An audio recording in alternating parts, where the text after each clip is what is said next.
Excuse me. I apologize. We do not have a microphone in the room, so I'm going to have to just speak loudly. Quiet down, please.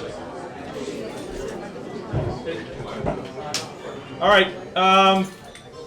Just so everyone knows, I need to open the meeting. This is an official Board of Assessors meeting, so I'm opening the meeting now for July 16th, 5 o'clock.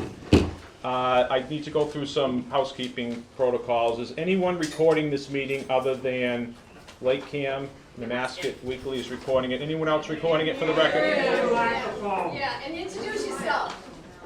Is anyone recording the meeting other than Lake Cam and the Nemasket Weekly? Okay. So the first thing I'm going to do, we've opened the meeting. I'm going to introduce myself and who's sitting up here at the table. My name's John Oliveri. I am on the Board of Assessors. I am the chairman. To my right is John LeBlanc. He is a Board of Assessor member. And to his right is David Lamoureux. He is a Board of Assessor member as well. Dave Golden is the principal assessor, who is the staff individual who does the daily routine stuff for the Board of Assessors. We have one housekeeping item before we get into the assessment process, which is what we're going to discuss today. We have meeting minutes from June 16th that need to be approved. Do we have a motion to approve? I'll motion. You back here, sir.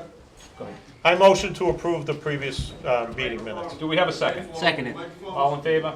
Aye. Aye. Motion carries. Okay, this is what we're going to do. I'm going to have to step up here. I have to go to Plan B. Hey, John, we don't have a microphone? No, this room is not equipped with a microphone. They got a room that was equipped with a microphone. No, we did. They were warned. We did ask the schools if we could use there. They could not coordinate allowing us to be there. This is the largest room that was available. That's why we're meeting here at this point. So, for those who didn't hear, we opened the meeting. I introduced myself, John Oliveri, the chairman of the Board of Assessors. John LeBlanc, John, you want to get up? So, John LeBlanc is on the board, as well as Dave Lamoureux. Dave Golden is going to give the presentation in just a moment. He is the principal assessor who does the legwork of the town. At this juncture, the way this is going to work, just so we can keep some semblance of order here, Mr. Golden is going to give a presentation. You're going to all have ample opportunities to ask questions after he gives the presentation.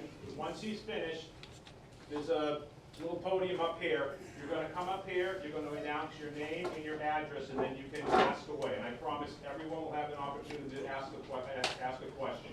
The only thing I ask is that we don't ask the same question over and over again, and we're going to be here till all hours of the night. If the question's already been answered, out of courtesy to everyone else here, please just don't keep repeatedly asking the same question. So, at this point, I am going to turn it over to Dave.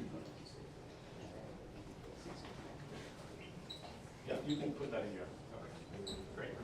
The only other item that I would add to what John just said is that if you have questions specifically for individual assessment, please contact me via email after this presentation, and I'm more than happy to meet with you. And I've met with some of the folks who are in this room already, so I'm more than happy to go through individual numbers on an individual basis, but it's not going to be productive if we talk about individual assessments here in the room. And I'm going to ask you to hold your questions till the end, please. As John said, my name is Dave Golden. I'm an associate regional assessor from Regional Resource Group. We're a contract assessment firm that works in more than 30 towns across the Commonwealth of Massachusetts, Lakeville being one of them. I'm here to present about your preliminary tax bills for fiscal year 25 on behalf of the Board of Assessors. Oh, you got it. Sorry. I got this. You can go You back. tell me that. Can you go back one? How do I go back?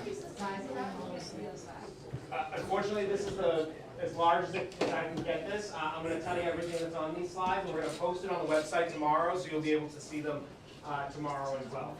And there will be a few slides that I go back up to the podium and zoom in on, because the data is absolutely not viewable even from the front row.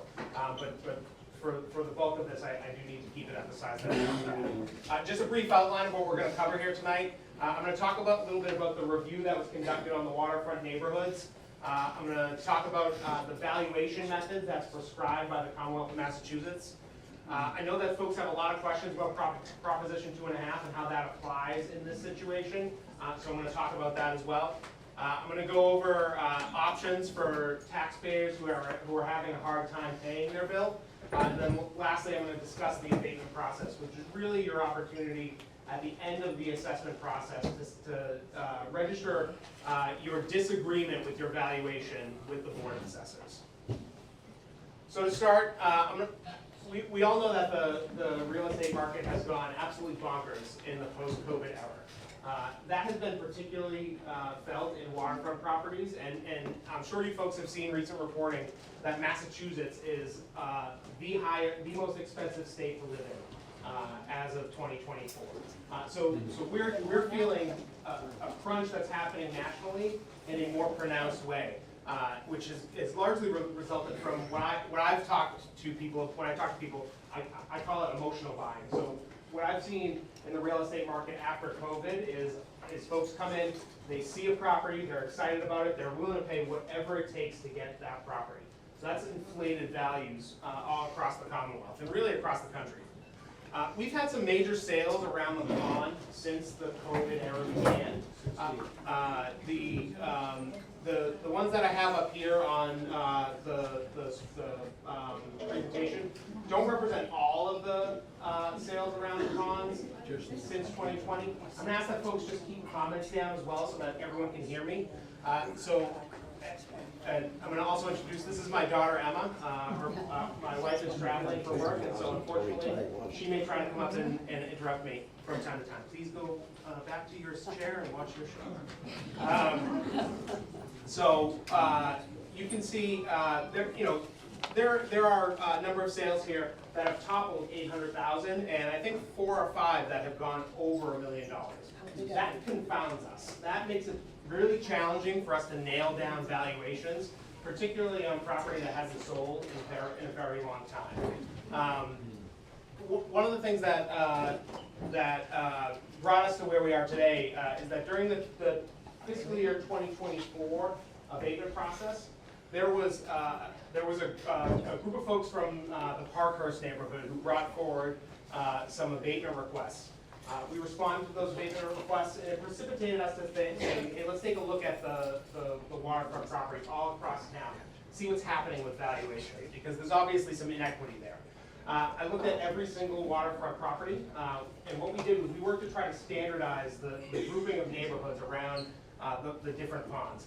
So we looked at whether or not a pond was recreational. We looked at sales data for some of the sales data that you see up here. And we tried to standardize each of the neighborhoods. And I'm just going to ask, how many people here are from Long Pond? Yeah, Long Pond was hit hardest in this process. I promise you I'm going to get to it. Long Pond was hit hardest because it was the wild, wild west down there. Valuations were some of the very lowest waterfront valuations.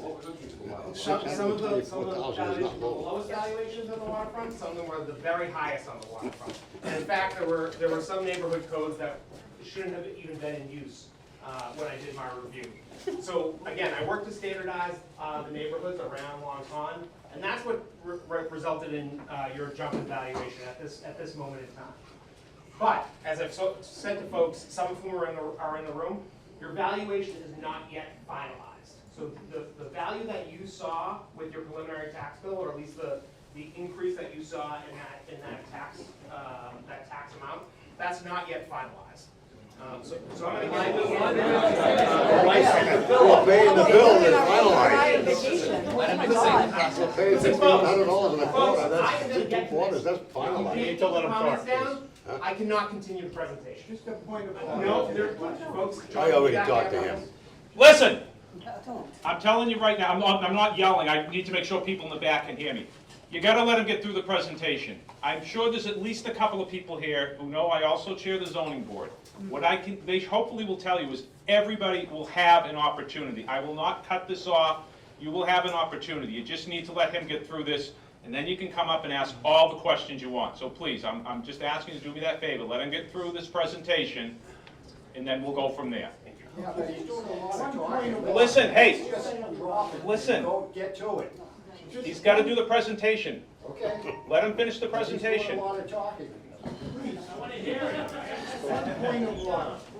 You mentioned tax assessments There are no tax assessments on the tax bills. There He's are gonna no explain that. valuations He's gotta on He's explain got to that. explain that. If you That's let him why- finish the presentation, that's part of what he's gonna explain. Please. We understand everybody's very frustrated, and I get that. Can we lower the But if we temperature don't- of the AC? If we don't allow him to get through the presentation, we won't get to answer some of your questions. So the fiscal year in Massachusetts runs from July 1st of every year through June 30th of the following year. So I've heard some questions from folks, well, we're still in 2024, why are we getting a 2025 assessment? So July 1st, 2024 started fiscal year 2025. So that's confusing, it's just the way that the statute is written. So Mass General Law, Chapter 59, Section 2A, subsection A, requires the assessors every single year, including this year, to determine the fair and full cash value of real property in town for the purposes of taxation. Again, the fiscal year 2025 just started on July 1st. The assessment date for that fiscal year is January 1st. So January 1st, 2024, we are assessing values from that date for fiscal year 2025. Mass General Law, Chapter 40, Section 56 empowers the Commissioner of Revenue for the Commonwealth of Massachusetts, for the Department of Revenue, to set the standards for us to be able to assess your full and fair cash value. So, there's a lot of technical language up here. Basically, what I have to do each year is look at sales data in town, and I have to bring valuations in line based on a number of criteria, which I'll go through in a second. So that we are assessing property in town between 90% and 110% of the full and fair cash value of what that sales data tells us. I also have to be within a 10% statistical coefficient of dispersion. It's just a fancy way to say that my values can't be all over the place. I have to be able to make sure that I can defend each and every value in town by saying that it's very close to where it should be based on the sales data that we're seeing in town. There are a number of statistical subcategories that I'm required to look at. Most importantly, our sales date, quartile, price quartile, and neighborhood. But we do a very deep dive each and every year. So we look at the sales date, which quarter sold throughout the year. One of the things that one of the reasons we do that is for a year like 2020, when COVID hit, the first quarter, sales prices were pretty normal. The pandemic hit and prices went through the roof. So we use that as a statistical marker to be able to show us that we need to adjust values based on like a time trend because of external factors that may be inflating the real estate market. We also look at sales price, so we break it down into the four quartiles. So the 25% highest sales values, the middle 50%, and then the bottom 25% of sales prices. We look at land area. We break that up into two subcategories. Those categories are based on zoning. So a conforming lot in Lakeville is 70,000 square feet. So we look at 70,000 and below, and then we look at above 70,000. Those are the two subcategories that we break them up into. We look at neighborhood. So for neighborhood, I don't want you to think about it as like Clark Shores or Huckleberry Shores, or that's not what we mean by neighborhood. What we mean by neighborhood is that we can define similar sales trends. So, for example, waterfront trends. We look at building style. We look at the grade of the construction. So how complex it is, how good the materials are, those sorts of things. Think of it as like the quality of construction. We look at the size of the home. So larger homes versus smaller homes, everything in between. And then we look at the year built. So there are all kinds of subcategories that I have to rein in the data to look at. And I'm going to come back up here for just a second at this point. So this is real hard to see.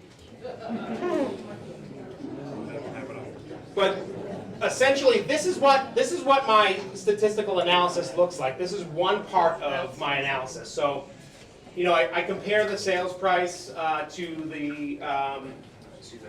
I compare the sales price, which is over here, to the assessment, which is over here, and that gives me an assessment to sales ratio. I try to line these ratios up to be close to what the sales price is for a home. And then, you know, I get a coefficient of deviation here to be able to figure out how close I am to an actual value for that property. I'm going to zoom in on this next one too. This is what I did last year for all of those subcategories. So you can see that when we started, well, you might not be able to see way back there, but some people may see. When we started, we had data that was all over the place, way out of line with where it should be, and that's normal from year to year because sales prices change year to year.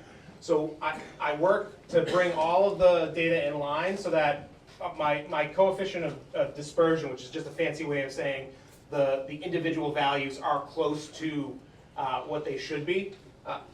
I'm within 7% on 5 to 7% on most of these. So it's an arduous process that takes a lot of time and a lot of effort. And this is what's prescribed by the Commonwealth of Massachusetts. I have to follow this. So you folks are probably thinking, well, what the heck happened with my assessment this year? The only factor that has increased your value at this point in time is the reclassification of neighborhoods. That review of the waterfront properties that I did to try to rein in the data so that neighborhoods were consistent on each of the ponds. But your value is not yet set. So when I go through this process in the next couple of months, and it does take a couple of months because there are a whole bunch of other steps that I don't even want to get into so that I confuse the situation, but when I get to a point where I am setting valuations, I have to look at sales data. For this year, I'm going to be looking at sales data in calendar year 2023, maybe calendar year 2022, depending on how many sales I have. So that's going to be the basis for your valuation. So I've heard a lot of folks say, well, what is Proposition 2.5? When does that come in? So there's a misconception about Proposition 2.5 in that folks think that it means that the town can't raise their taxes more than 2.5%. That's not what 2.5 does. What 2.5 does is it restricts communities from raising the total tax money collected across town more than 2.5%. So if Lakeville collected $20 million in taxes this year, for next year they can only collect $20,500,000. The individual assessments do not come into play as relates to 2.5. It's really 2.5 is really a way for it's a check on local government to prevent them from what was happening before the 1980s when 2.5 was passed. Is the town would set their budget, they'd say we got to raise $40 million. Let's go raise property taxes. In the following year they'd say, well, we need $70 million this year. Let's go raise property taxes. This is a check on local government to make sure that we are going through a stringent budgeting process. This is a check on town meeting to prevent them from spending more of your money than they are allowed to do. So Prop 2.5 is not related to your individual assessment. It's related to the town-wide tax levy collected. You know, I want to recognize that some folks are struggling in this situation, and the town has adopted a number of local options to help people who are in need. So what I put up here is a list of statutory exemptions. So we have exemptions for folks who are 70 or older or their surviving spouses. There are a number of criteria that you have to meet in order to receive these exemptions. So that exemption is a $308 amount, and these levels are set by the state. So it's not something that the town. We've simply accepted the statute as it's written. So in order to qualify for 17D, that's the surviving spouses and persons over 70 years of age, you have to have assets that don't exceed $40,000.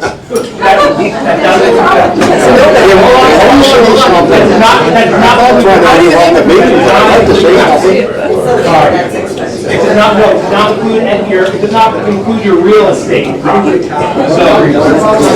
folks, hang on one second, hang on. I can't speak if people are talking. So it does not include your real estate. It's bank accounts, it's stocks, it's bonds, it's IRAs, it's CDs. Life insurance and real estate are not included, and your personal property, which includes your vehicles, is not included. So that's surviving spouses and persons over 70. We also have 37A, which is for blind persons. That amount is, you get a rebate of $437.50. In order to qualify for that, you have to be certified by the Commonwealth of Massachusetts as being a blind person. We have 41C, which is for folks, it's an elderly exemption for folks who are who are 65 or older. Your income can't exceed $20,000 if you're a single person, or $30,000 if you're a married person, and your assets can't exceed $40,000 if you're a single person, or $55,000 if you're a married person. We offer a $400 rebate for disabled veterans. Again, all these amounts are dictated by the state. That's for folks who have a disability that's certified by the Veterans Administration as a result of combat. It's for folks who are 10% disabled to 99% disabled. We do have 100% disabled veterans as well. That also has to be certified by the Veterans Administration. For folks who are 100% disabled, you receive a $1,000 rebate. Our last available statutory exemption is for surviving spouses of veterans who are killed in action. That is a full abatement for property taxes.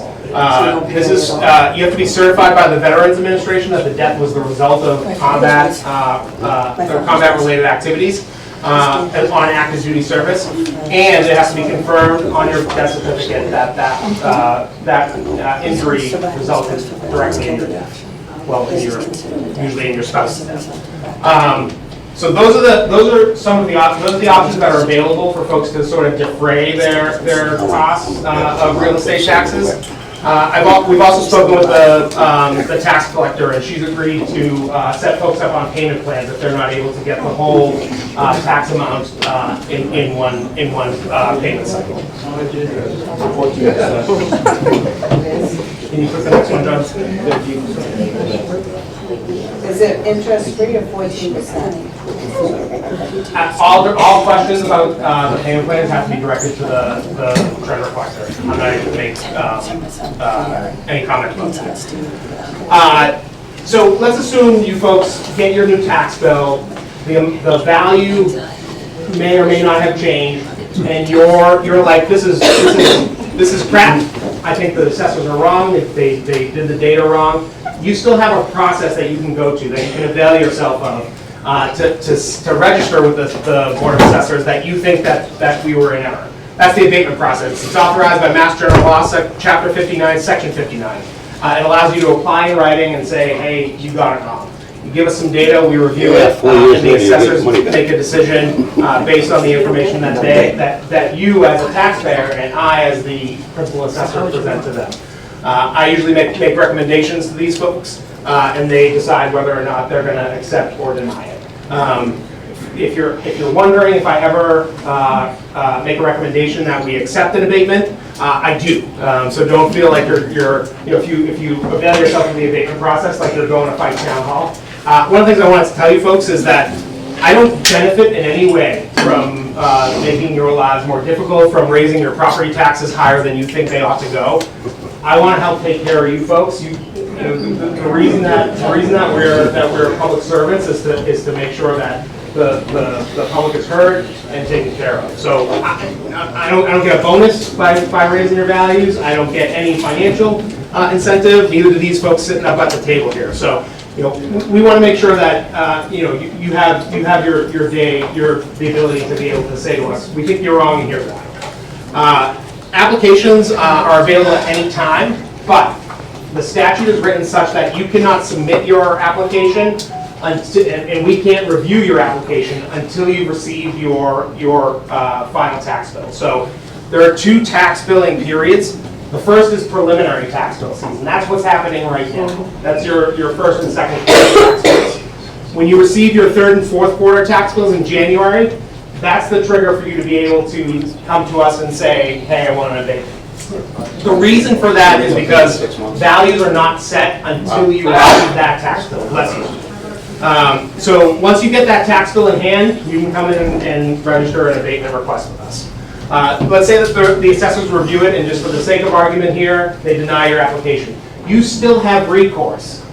The appellate tax board for the Commonwealth of Massachusetts is the final arbiter for tax valuations in this state. So if we go through all this process and at the end you're still like, no, the assessors are wrong, they're going to be the ones who can help you folks out. You'll present your case to them, we'll present their case to them, our case to them, and they'll make the final decision. It's an independent board that's outside of town that makes those final decisions. So just to give a little bit of a timeline, so applications can't be submitted until after you receive your tax bill. That's usually around January 1st, 2nd, 3rd that you'll get it. You have to submit your tax bill, you have to submit your abatement application by February 1st. That's the deadline. If you receive it after that, your application is deemed denied. That's statute, we can't consider it after that. So that's 30 days. It's February 1st. Of next year? No, That was down to 25. The Board of Assessors then has 3 months from the date that the application is received in the office to make their decision. From that point in time, when we're required to send out an required to send out an abatement certificate, which is the decision. We have to send that out to you no later than 10 days after the vote is taken by the Board of Assessors. Once that vote is taken, if you want to avail yourself of the appellate tax board, you have 3 months from the date of the vote to be able to do that. So that's the general timeline. One thing that's really important to note is that in order for you to avail yourself of an abatement request, you have to pay your tax bills as expressed on time. I'm not permitted to even review it if tax bills are not paid on time. Only the government can spur this on 500 families just like that and say you need to pay the money right now or there's nothing we can do for you after that. So that's my fault. So that's the timeline for the abatement process. So what I say to folks is, I know this is a challenging time for everyone. I think everybody understands what's going on. Where does the money come from? So hold on, folks, hold on. So I've heard over here that folks are being discriminated against on the one hand. Absolutely. So I just want to make it clear. Everyone in town will be reassessed this year. You're feeling it now earlier than everyone else because of the reclassification process of the neighborhood that. But everyone in town is going to be reassessed this year. I promise you that. I have to. It's Hey, you're gonna have a riot. So with that, Mr. Chairman, I'll turn it back over for public comment.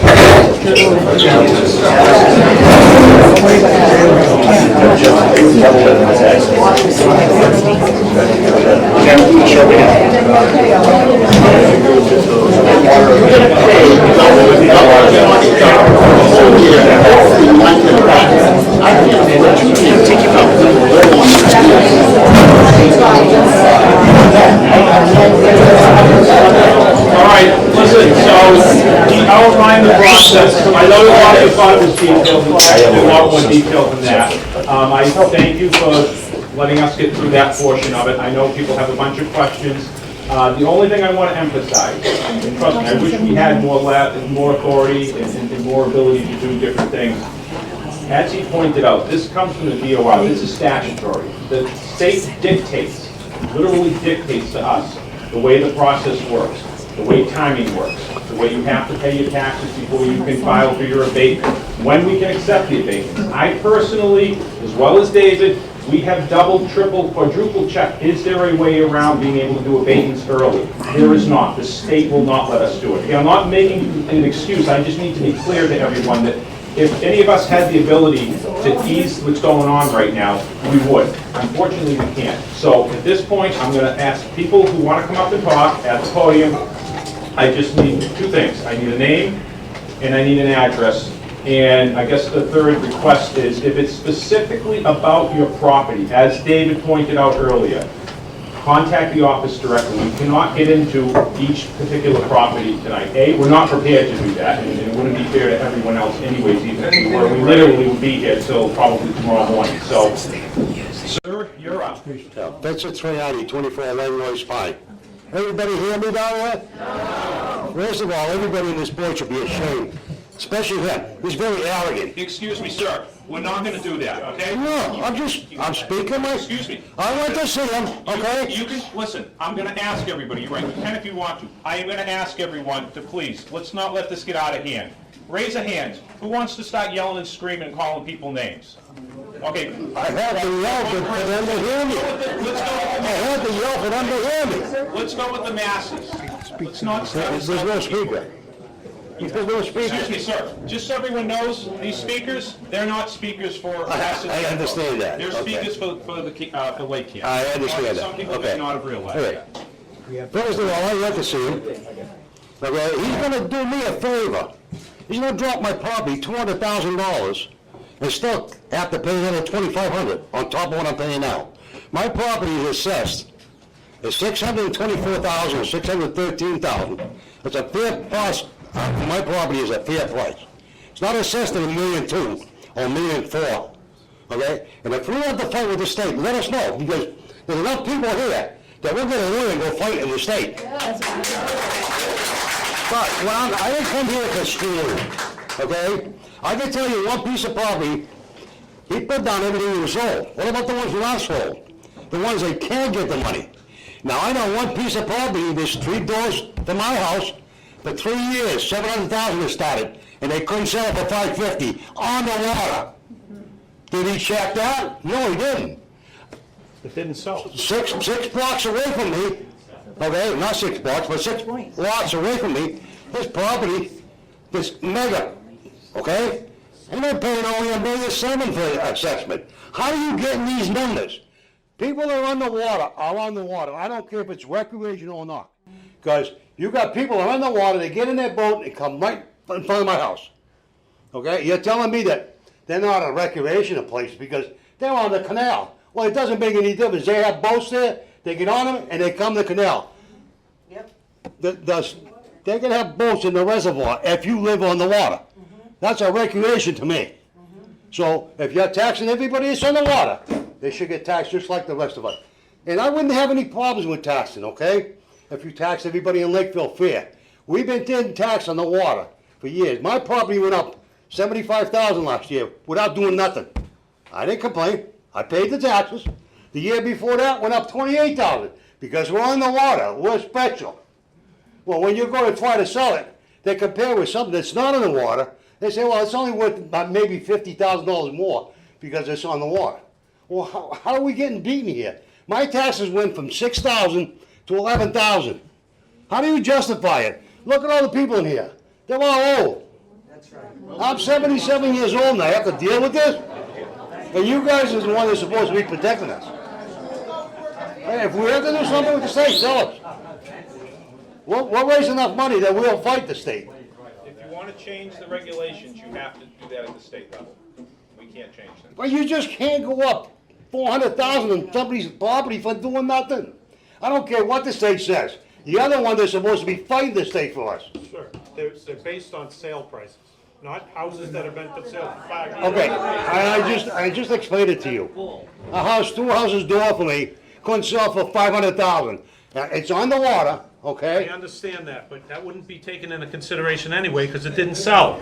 We're only based, you just said it didn't sell. It eventually 5 So if years. I want $1 million for my house and I can't sell it, No, that but won't be taken into consideration, but I'm getting taxed for $1 look million. at the sales that have been happening in the last couple of years. Look at them. There's 3 or Packers, 4 one just sold for 1.7. Yeah, but you know The other what one they just are, sold they're for mega 1.8. mention. If you're They're going mega on mention. taxes, you know, when you're paying that money, you know you're gonna be paying those taxes. You're sticking I it to see. the people that have like non-conforming lots with non-conforming structures, with a 50-foot waterfront, and people come by right in front of my Sir. house and urinate. Sir, up to the podium if you want to speak. Just let him, I mean, this, if you have a direct question, we'll do our best to answer it. The pond, right, that we live on, okay, anybody in the United States can come there and use that pond. Why do we have to pay for everybody else? That's what I wanna ask. I don't know why they allow them to use the pond. You don't know? I don't know why they allow them to use the Private. pond. Well, the thing of it is, you're on the board, you should know these things. No, Somebody from New York comes over and comes down here. I understand, Causes all but kinds of it's not problems. under our purview to decide who goes on and off the pond. But yes, I'm being punished because of that. Could you let the next person come up? I mean, we That's want fine, to that's fine. I said my piece. Thank you.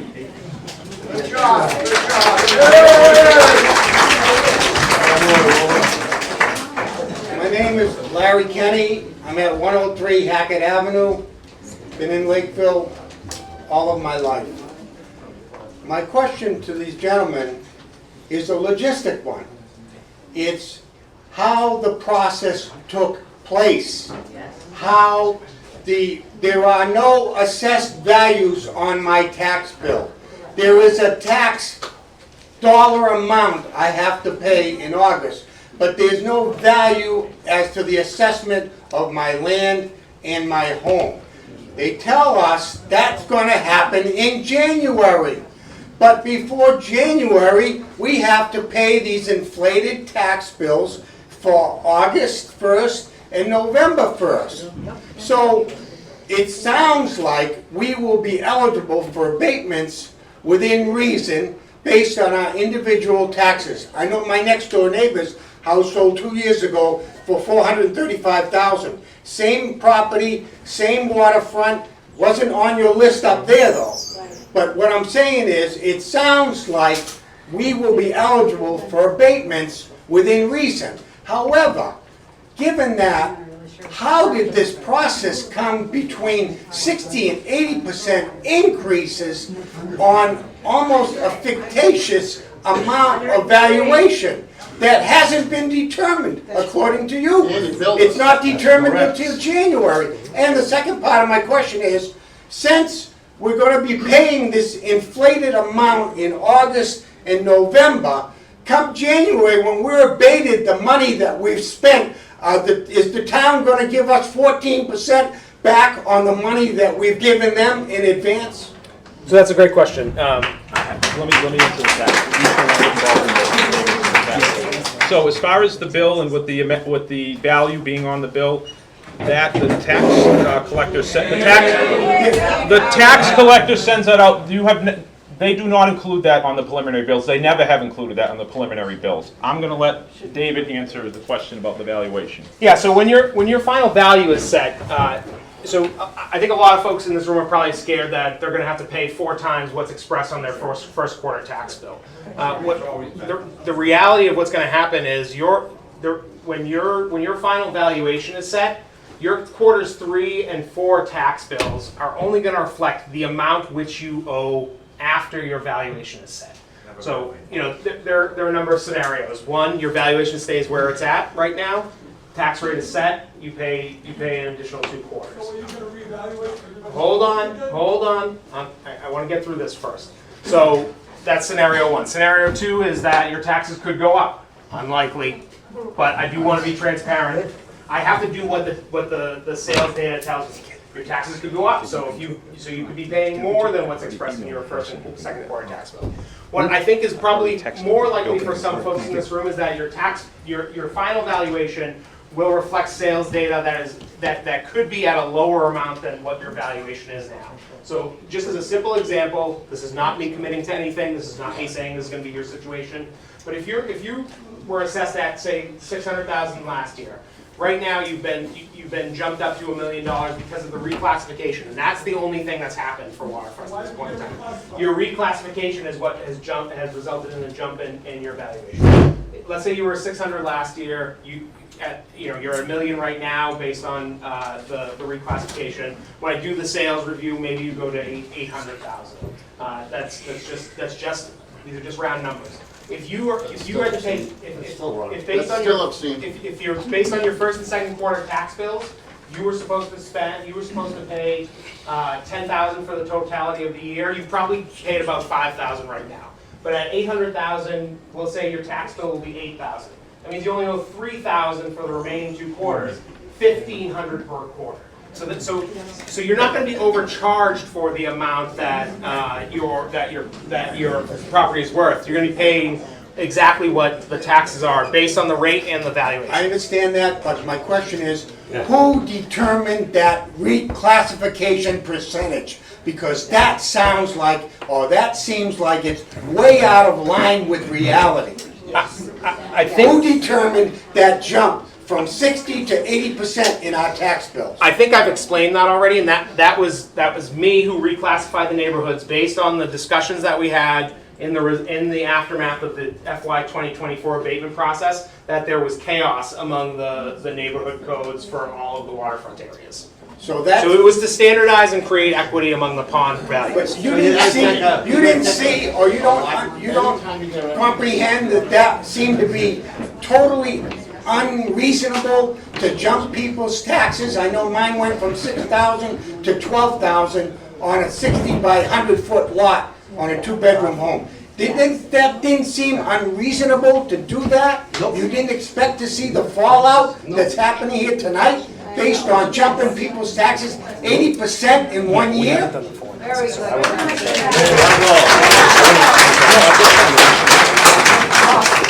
I understand. I understand. I hear you folks, and all I can assure you is that we're going to do the sales analysis in the fall as we do every year, and we'll bring your values in line with what the sales data tells us. But in the meantime, we have to pay these inflated bills.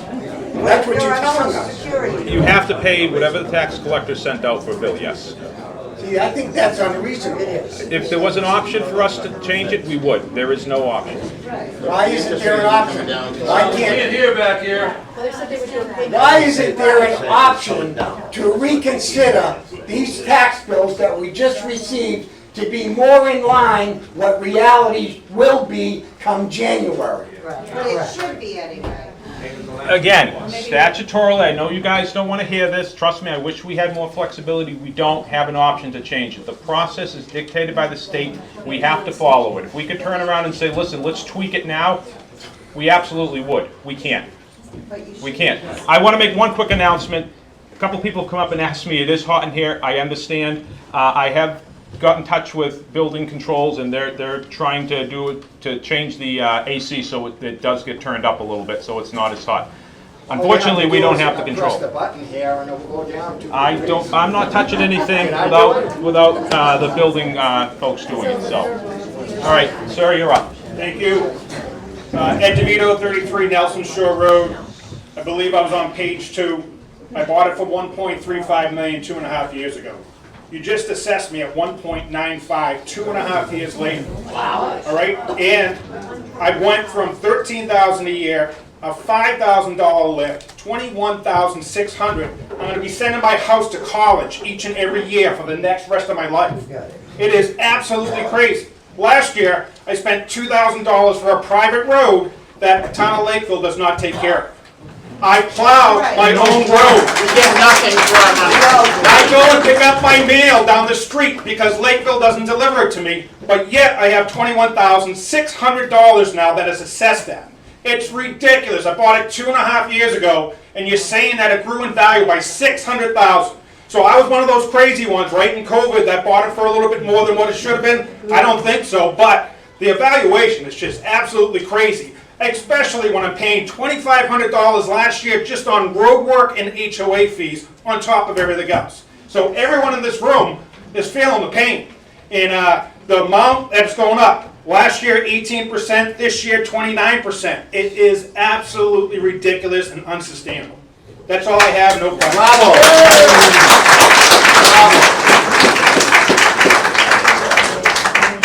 Yes, sir. Jeff Bernier, 135 Main Street.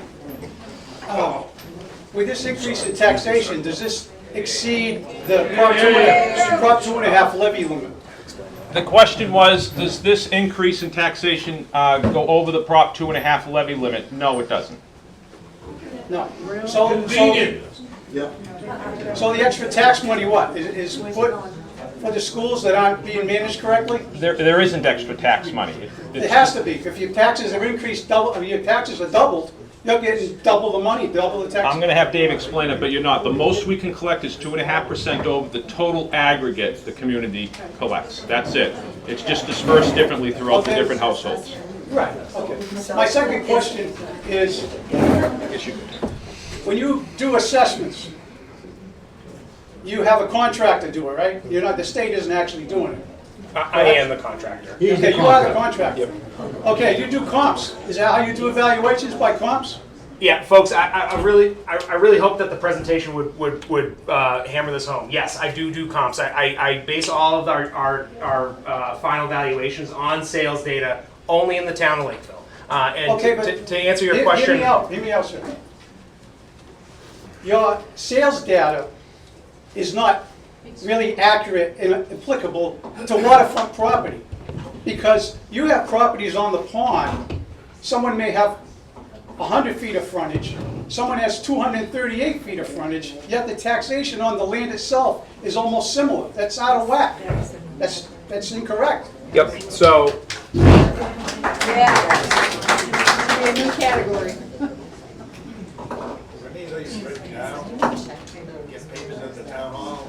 So I'll make sure that this presentation gets onto the town's website so that you can all see it. And what about if you don't have a computer?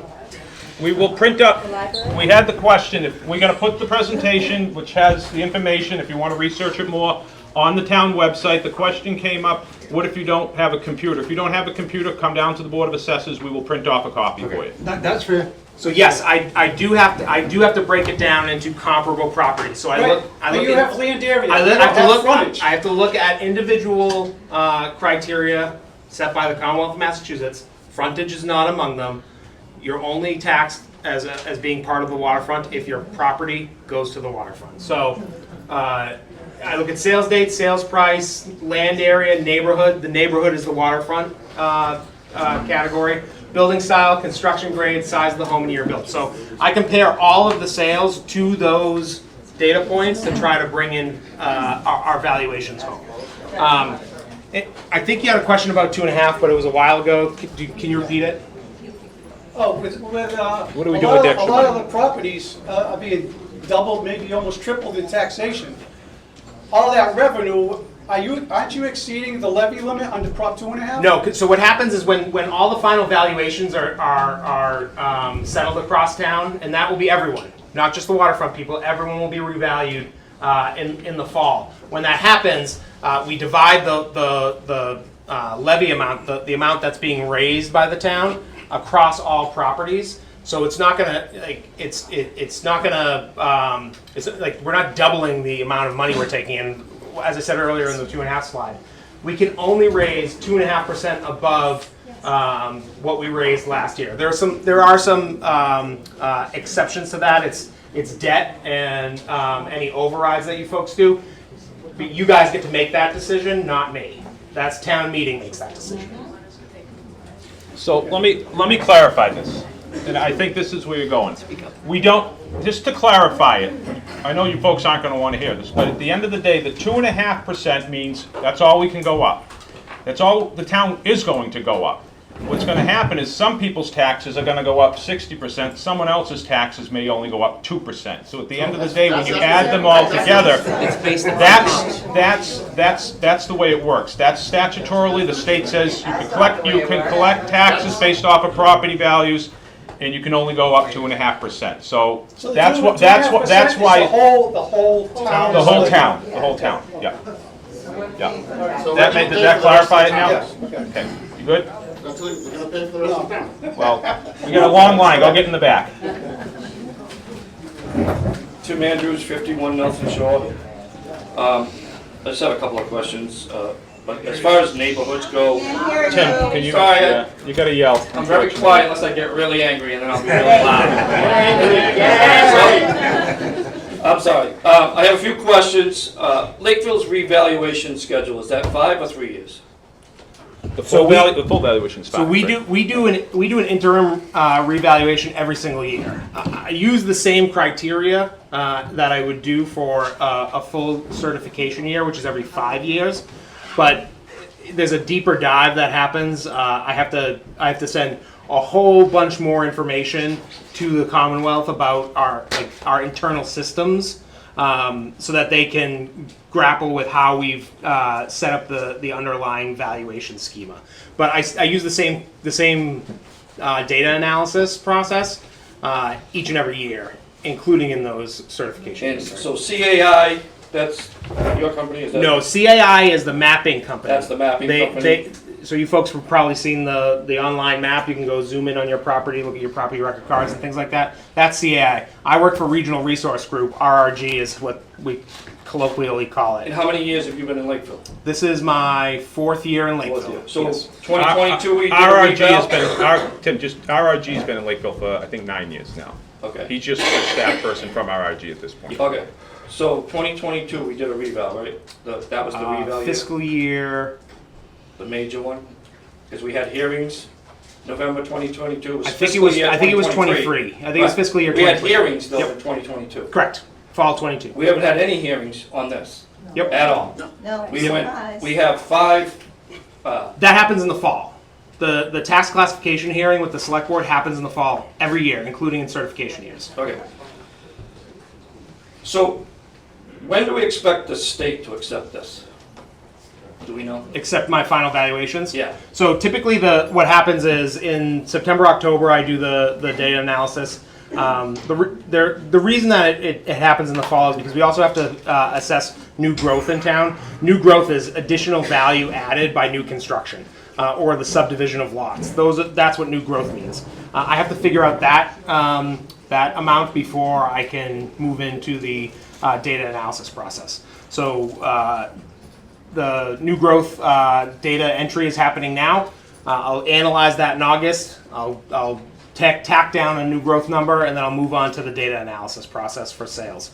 So in September, Typically, they accept it in, so in September and October, I'll do the data analysis. I'll finalize valuations by the end of October. I'll present it usually to the select board in either mid-November to early December. That's the tax classification hearing. That's when we set the tax rate. The tax bills go out in January. In order for those tax bills to go out in January, after the tax classification hearing, the state has to accept the work that I've done. So sometime between mid-November and end of December is when the state will accept my work. okay, so for the waterfront properties, basically none of our properties, our buildings went up. It was only our land, is that correct? Right now, yes. Okay. Right now. So what, you're using values. Yeah. Hold on, guys, hold on. So you're using values of sales of houses. We'll use Mr. DeVito. Let's go with neighborhoods first. Nelson Shore Road has become a pretty desirable road, I think. We've made a proprietorship, and there's a bunch of us down there that have been busting our butts, making it a very nice neighborhood. Keeping our yards nice, our houses. We just assessed our neighborhood over, what was it, $2,500 total. Well, now it's about $2,000, I think. That everybody in the neighborhood paid because we needed our road fixed. We needed a bunch of stuff done. And then we take Mr. DeVito's at 1.350 that he bought his house for. He has, sorry, Mr. DeVito, if you're still here, I'm not trying to throw you under the bus, but. I didn't mean to throw you under either.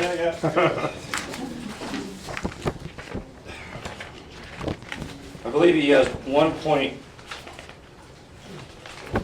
I'm sorry. Just ask him, he can tell you. How many acres do you have? 1.6 acres, and he's at $967,000, something close to that number, for his property assessment. I have .33, and I'm at just under $900,000. I mean, how are you pulling these numbers up as far as property values? What is the criteria? It's not waterfront, it's not the distance of the waterfront. Yep. Because I've looked at all that. Mr. Fuller's house, he lives at County Road. $3 million, his total house is worth assessed at $3 million. He just bought it for $1 million. His building is worth $2 million, and his land, which is 2.06 acres, is worth $957,000. Yeah, I mean, so, I don't understand the valuation. How does we, as lay people, try to figure out what you're actually taxing us on? so this is an individual question that I can't It's answer. not. It's not. It's everybody here's property. I'm not gonna answer. Mine is a quarter of an acre, and I said. I'm trying to figure out, or for everybody here, we're trying to figure out what goes into your evaluation of their acreage. All right, listen, if someone's gonna ask a question, we will do our best to answer it. But when someone asks a question and everybody else starts talking and starts asking questions and making comments, we can't answer it. So if you can just, if you have a comment or question, get in line, come up and ask it. Other than that, the only way we're gonna get through this, and you're gonna get any type of an answer, is if people aren't talking over who's ever answering the question up here.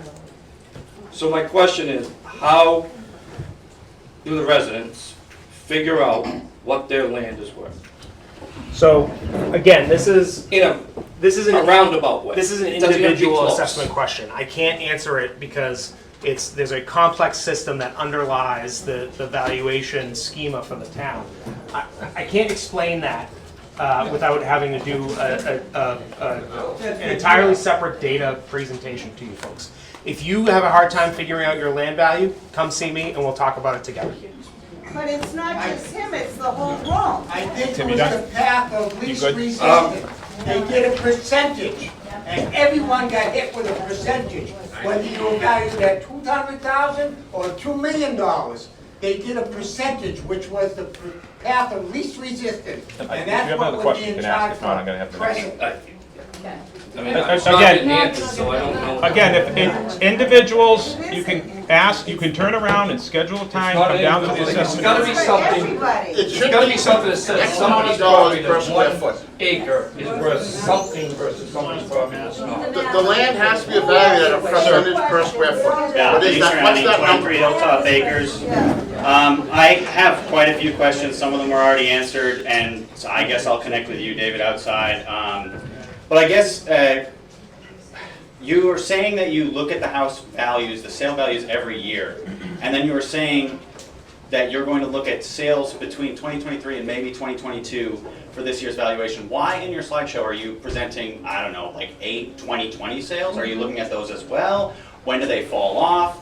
And then also you said that the trend is happening from 2020, but I would consider that really statistically, right, an outlier, not a trend. Like, yes, we're only 4 years past that, but just because we skewed results way up in 1 year, they will, you know what I mean? Like, and things are only worth what people are paying for them. And so I know that maybe, I would love to see, what I would love to see is the statistics on how many houses have sold versus how many houses exist in Lakeville, and then see the actual percentage of sales that you're looking at. I would love to see that. I would love to see what, I'm sorry, I think your name was Tim. I would love to see a formula for, because you're saying that it's a personal question, and I don't really agree with you or understand, but fine. Are you using is everybody getting a different formula when you look at their property? Is that why it's personal? And if that is the case, why is that? And I don't know, like, I don't know, man. It's crazy. I have a young daughter at home also. She's 5 months old. Her name is also Emma. And we're on a fixed income. You know, I have to stay home right now because I wasn't making enough money to pay for childcare. And we make way more money than the state says is low, because nobody can live off of $30,000 a year anymore. That's ridiculous. And I understand that you guys don't have any say over that. But how do I vote? Who can I vote out here in the election? So we got John, you're David, I can't vote for you because you don't actually work for Lakeville, but so you guys, are you voted in, or like, how do you get here? We're elected. Awesome, thank you. I guess that's my only question. So, I think you had 2 questions. I had a lot, but maybe I 3. don't feel like they're gonna get answered, So the state are the ones who set the property real estate taxation method. So if you want the method to change, it's your state delegation, your state representative and your state senator, whom you should write to say, hey, I don't think the tax code works in this situation. Do you have names? I'm sorry, do you have names? I don't, but we can certainly find them for you. Yeah, we will post them. They're actually, I think they're on the town's website. They tell you who our Well, representative like I said, I don't have a computer, so I can't go on the town. is. Well, we'll print that out for you too. Because their phones are gonna blow up. I think you had a question about the Sales data. The sales data. Over, so you had, So- you kind of throughout the presentation, like, jumped back and forth between 2020 sales data and then 2023 sales data, and I don't know, I'm not somebody who's avidly looking at the real estate market. Yeah. I can't afford to buy a house, why would I? But I just, if you're only looking at the last 2 years of sales data, why put 2020 up there? Like, is it Yeah. a smoke and mirrors piece? No. Like, No, it's not a smoke and mirrors piece. It was to demonstrate to you that the real estate market has not come back down from those COVID era. But what are your 2023, you know what I mean? Like, it absolutely has hasn't. I can tell you that the real estate market has only continued to go up, even in the aftermath of COVID. The reason isn't because of the pandemic anymore, though. The reason is because the housing market is devoid of stock at this point in time. People pay a premium for real estate right now because there aren't a lot of homes on the market. And you know, I think I looked earlier, and was it 20 homes that were on market? I think there are only 20 single-family homes that are on market in Lakeville right now. How many on the pond? 5 years ago, you might have seen, 50 homes on the market at this same point in time. So we're at half or less of the stock that was in the pre-COVID real estate market. So that's what's keeping prices high. How many are on the pond? I think I heard out there. I think there are 5 or 6, and on markets reflect some of the data that's up here. There are some that are lower for sure, but what I've said throughout this presentation is we have not yet finalized your valuation, but your valuation will reflect the sales data that we have. All right, good. Thanks, Sean. I'm gonna go get to my baby because I gotta pay a babysitter to be here. Yes, sir. Town meeting. David Boyd, 127 Hackett Ave, on the east side of the lake. I have a number of questions. I'm going to re-ask the question that the gentleman before me asked, and that's, how many properties, waterfront, were evaluated as part of the change of evaluation? Every waterfront value. I think he means sales. How many sales? How many sales are there? Yeah. How many sales do we usually evaluate? So I haven't done the data analysis for this year. Again, I do that in the fall. So I don't have that number readily available right now. Okay, that would be a good thing for us to know about. You mentioned one particular property on Nelson Grove. Mm-hmm. That's on Lake Assawamsett. Mm-hmm. Why are all of the evaluations on Assawamsett land gone back to, they're down 100 and some odd %? Yeah, not all of them have gone down. I can't go through every single property on the waterfront. What I can tell you is the reason that some went up, some went down is because we standardized the neighborhoods around each of the ponds. Okay, so as far as I can tell, looking at all the data that I have in front of me, because nothing is available on the website, every canal property in Parkhurst dropped by 100%. So are we going to be able to see an abatement of that kind of thing? Because you stated that the people in Parkhurst requested abatements. So if we request an abatement, can we expect 100% drop in our taxes? Well, so they didn't go down 100%. That's just patently I'm false. sorry, but the data is on the website, on the maps, They and absolutely. the C-cards. That means they would be paying $0 in taxes. If their value went down 100%, that means that they'd be paying $0. The land value went down 100%. I hear you. That is not correct. I promise Where you. my land value went up 64%, Now, I've looked at other properties that are not comparable to mine. And the question has been asked, shorefront and acreage. So should a 13-acre parcel of land with 350-foot frontage on the lake go up higher value of the land than my little 6/10 of an acre? So it's possible that when I do the data analysis, I will see that there may be different neighborhoods that need to happen on the pond. Not the 7 that existed before, because there were 7 different neighborhoods on the pond. Okay. And So, it's possible. in other words, acreage, shorefront, has no meaning whatsoever. That's the answer to my question. Acreage does, frontage doesn't come into play. Acreage can't, because there are some people that have a bigger piece of property that are paying less money. I've answered the question. Answer his question. Okay. I thank you, and I hope that that presentation will be up on the website tomorrow. We'll ask that it gets It will be, put but I will make sure it gets put up there. Okay, because that's another thing. The current website has things back to 2022, 2023. Nothing for 2024, and nothing for 2025. That is wrong. The website is supposed to keep us taxpayers aware of what is going on. We're not being kept aware, other than our bill for taxes is going way up, and a lot of us are going to be hard pressed to pay it. So, enough said. And then Thank you you. can't apply Thank for you. abatement. Ma'am? Okay. Hi. I'm Jana Melvin McNulty, 26 Fuller Shores Road, and just bought last year.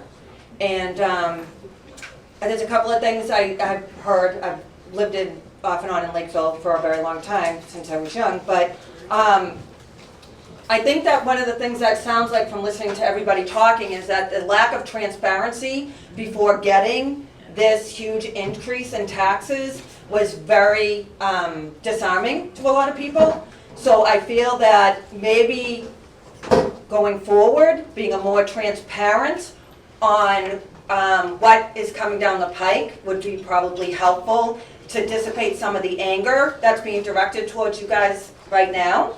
Because I don't think people saw this coming at all. They had no idea this was coming, and it really shook people up, and it was quite unfair to do to the people involved.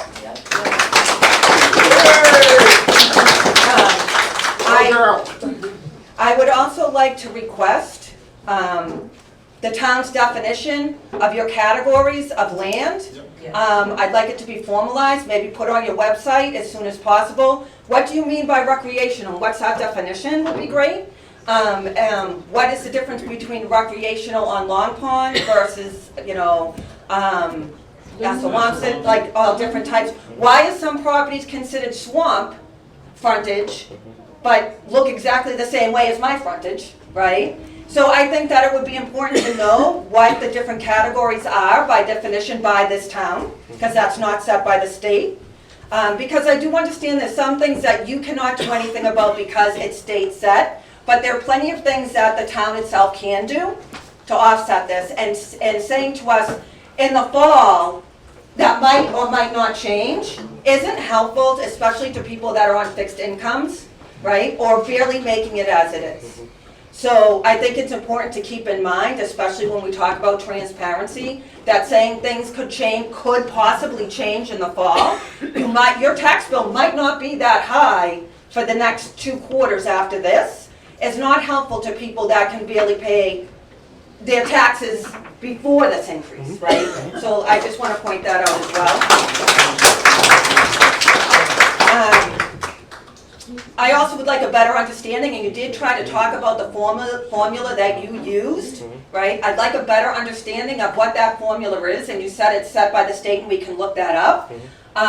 Again, I think it should be something that's accessible on the website that you have, so that we're not hearing it from you that's talking, which I'm sure you have great information, I'm not saying that you don't, but I can't take that information in, synthesize it, understand it, look up things that I need to look up to have a better understanding of what you're talking about. So it would be helpful to have that someplace so that I could do some research on my own as well to see what that looks like. So I'd like to see a formula of what you used.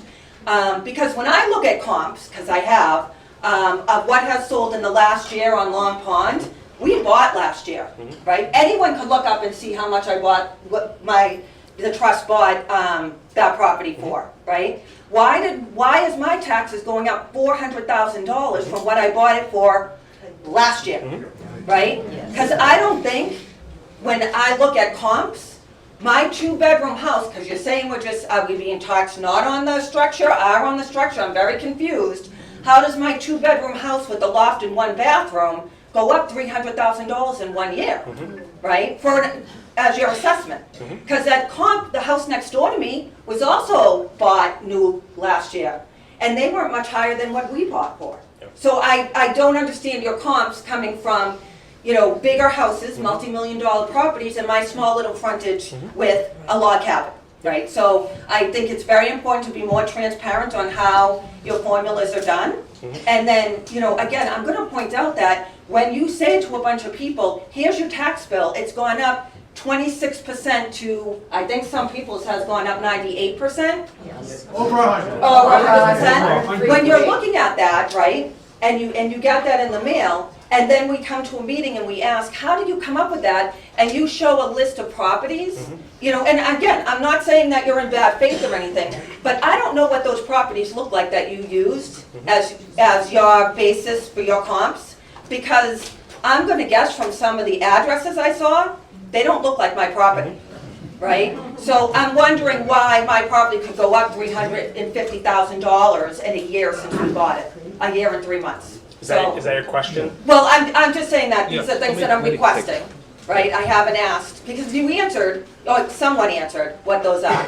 But when you do put, again, I'm requesting your comps on your slides, right? I would like to see what that property looked like that you used. So that sold in 2020, right, or 2021.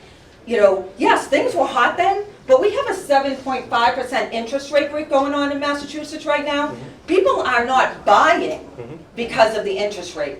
So and people aren't selling because they're not buying something newer because they have a low interest rate from 2020, right? So we're not thinking, again, about the fact that, yes, things were crazy during COVID, but they've slowed down considerably. It's not because of anything that things are so much more expensive.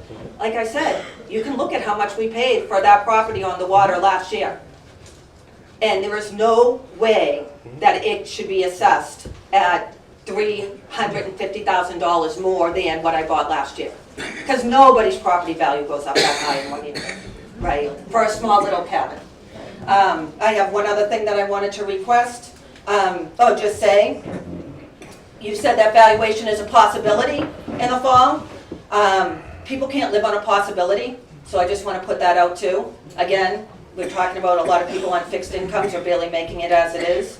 And a lot of people that are on Long Pond, what are they getting for the tax increase that you're expecting them to pay? Because from what I can see, and again, I'm new to Fuller Shores. I was in other shores before, but I'm new to Fuller Shores. If I want a street light, in Boston, when I lived in Boston, I didn't have to pay for a street light, but I have to pay rent on a street light, I believe, in Lakeville. So living in the shores, I don't get a free street light.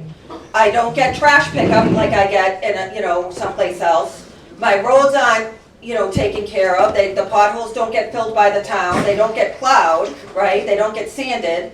I don't get water and sewer. So I'm just kind of wondering, when you're looking at a lot of these places that are private shores, associations, whatever, you're going up on their taxes, but what are the taxes really giving the people that are in these private shores when they're not getting town-provided services? And that's all I have to say.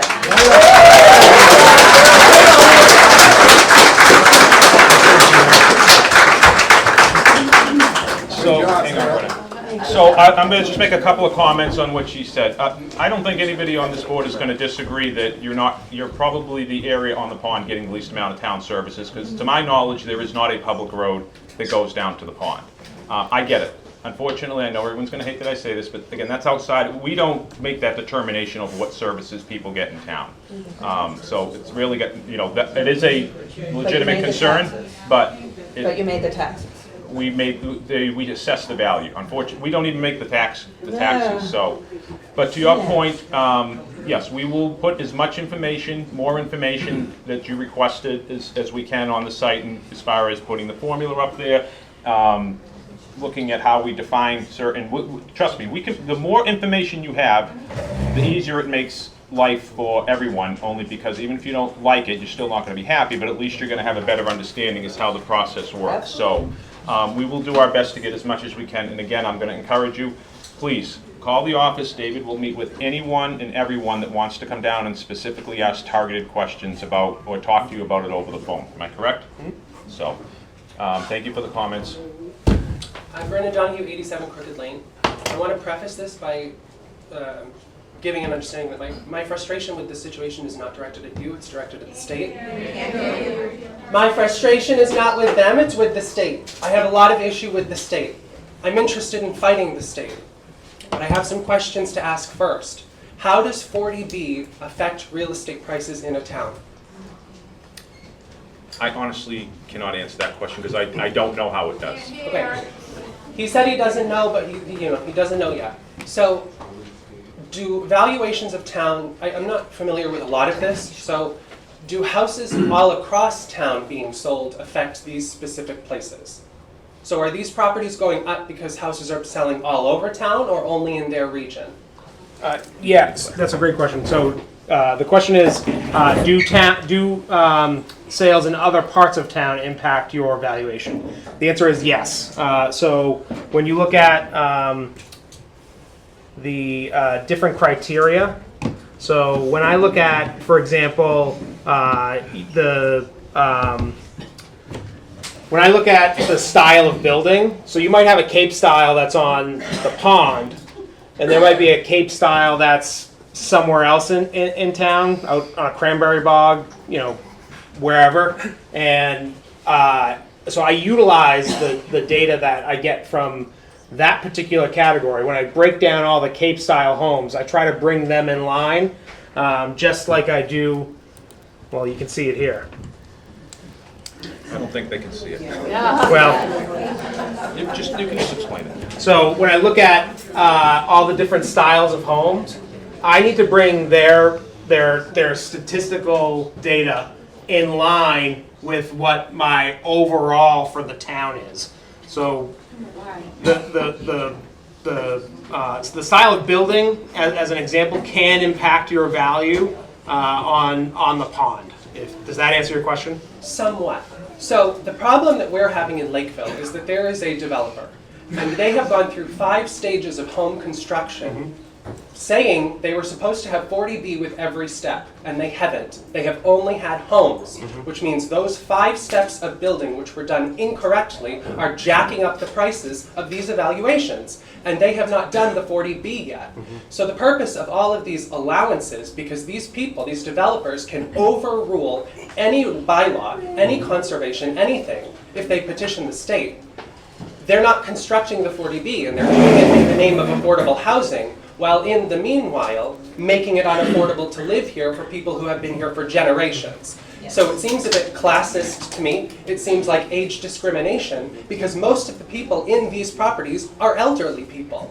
So I have a problem with the state saying that screw you and your endangered species, screw you and your drinking water, forget everything that we put in place to protect our town for affordable housing. But that affordable housing only includes enormous style apartments for a whole bunch of people to live in. So, and I'm projecting because I'm trying to get them to hear. I'm not angry. No, I know. So that's the problem that I have with this process, is that the state on one hand is saying you have to do 40B, and they're allowing developers to steamroll things in town while building houses which jack up evaluations, but then kicking everybody else out of their home because they cannot afford it. Yeah. And my biggest fear is that 4 or 5 people on these waterfront properties have to sell. A developer buys them all, erects a whole bunch of buildings, and does an island terrace in these waterfront areas. Because if they claim 40B, they can probably do it. So I guess, is there any sort of assurance, is there anywhere that you can direct us to, anybody to talk to? Because this is not appropriate, and it's kind of contradictory. Sure. My recommendation is, if you're concerned about 40B, and this is well outside of my role as an assessor, if your concern is over 40B, you should be talking to your state senator, your state representative. Sure. I'll turn it over to John for further comment. Fortunately or unfortunately, I'm a little familiar with it. So, I think to your question, and correct me if I'm wrong, you're saying if we have 40B projects in which they're not building any of the lower end affordable units, what we're doing is we're increasing our stock on the higher end units, which is going to have more of an impact on higher sales across town. This isn't specific to the lakes. In theory, I hear what you're saying. I don't know if we literally have the data to show all that yet, but in theory, it could potentially impact it. Bernie, you know, as far as 40B goes, state senators, state reps, that's where you're going to start. You need to get them to change it at the State House. And you are right. I'm probably too familiar with this. They can go and get a lot of waivers. We have to allow them to do a lot of what they want to do, because in the name of affordable housing, they're going to turn around and the state's going to say, let them do it, because you're going to have some affordable component to it. So there's really nothing any board in town is going to be able to do with that. Right, no, I completely get that, and that's why I wanted to air this out, because this is where we start. They're saying that they're making affordable units, but they're not requiring developers to do affordable units before they move on. And in the meantime, they're making it unaffordable for the people who already live here. I hear you. I think that was it. The other part was basically an echo of theirs. If they don't get any services, why is it valued so high? But you've answered that. Thank you very much.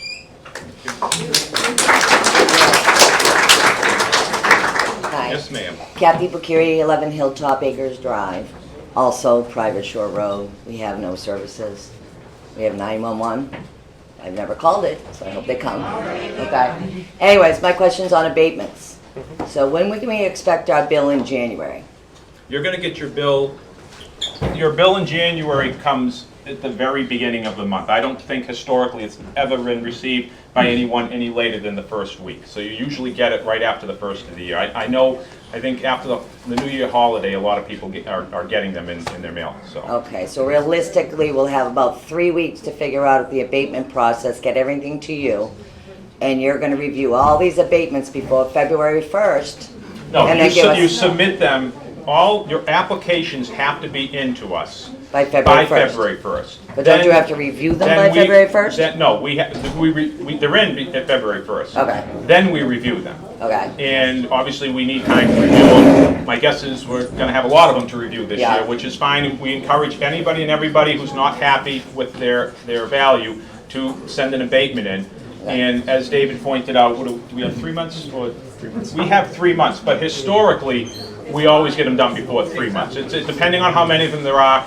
It could take as quick as a month to 6 weeks, but sometimes it could take up to 2 months. But we get them all done well before the 3 month period. So. Okay. Can I add to that before you ask your next question? I also want to say, this process, although frustrating for many of us in this room, it's also been instructive to me and to these folks up here.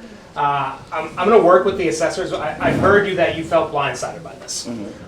So I'm going to work with the assessors to figure out if there's some way we can get some kind of communication to you folks in advance of the tax billing process. I can't promise what that will look like, but I'm going to work to try to get some information to you beforehand because of your concerns about the constraints of the timeline for the abatement process. And is part of the abatement process that we have to find our own comps? It certainly helps your case. Okay. Yes. How are we supposed to find comps when you've already reassessed all our values? Right. Sales comps is what you want to look at. Okay, but I'm going to give you a sales comp for what I was valued at, or what you think I should be valued at? What you think you should be valued at. Okay. So part of the abatement form, it asks you what you think your property should be valued at. Right. So if you say my property's worth $500,000, you want to go out and find sales that support your reasoning for that valuation. Okay. There may be other reasons, though, that your value is not, that you think your value is not correct. Come here. So you might think that, you might say like, oh, the data on the card is incorrect. So like I really only have 2 bedrooms, not 4. I have 1 bathroom, not 3.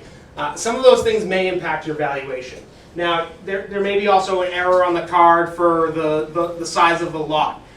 Those are reasons to put an abatement request in too. So it doesn't necessarily have to be related to sales data. It can also be a condition of the home situation. And again, if you folks have questions, I'm just going to send her down the hallway real quick to get a drink of water because she's telling me she's thirsty. There's a water button right there. I guess the takeaway is when you file your abatement, get some good solid backup. We do not turn around and just get them and say no. We approve abatements, but we need to have good solid data that's going to show us. Listen, to David's point, you know what? We had the wrong number of bedrooms. We had the person had something finished in their house that wasn't. You turned around and my parcel is very unique and specific compared to something else. It just can't be. You know what? I heard that so and so sold his house or put it in the market and it didn't sell.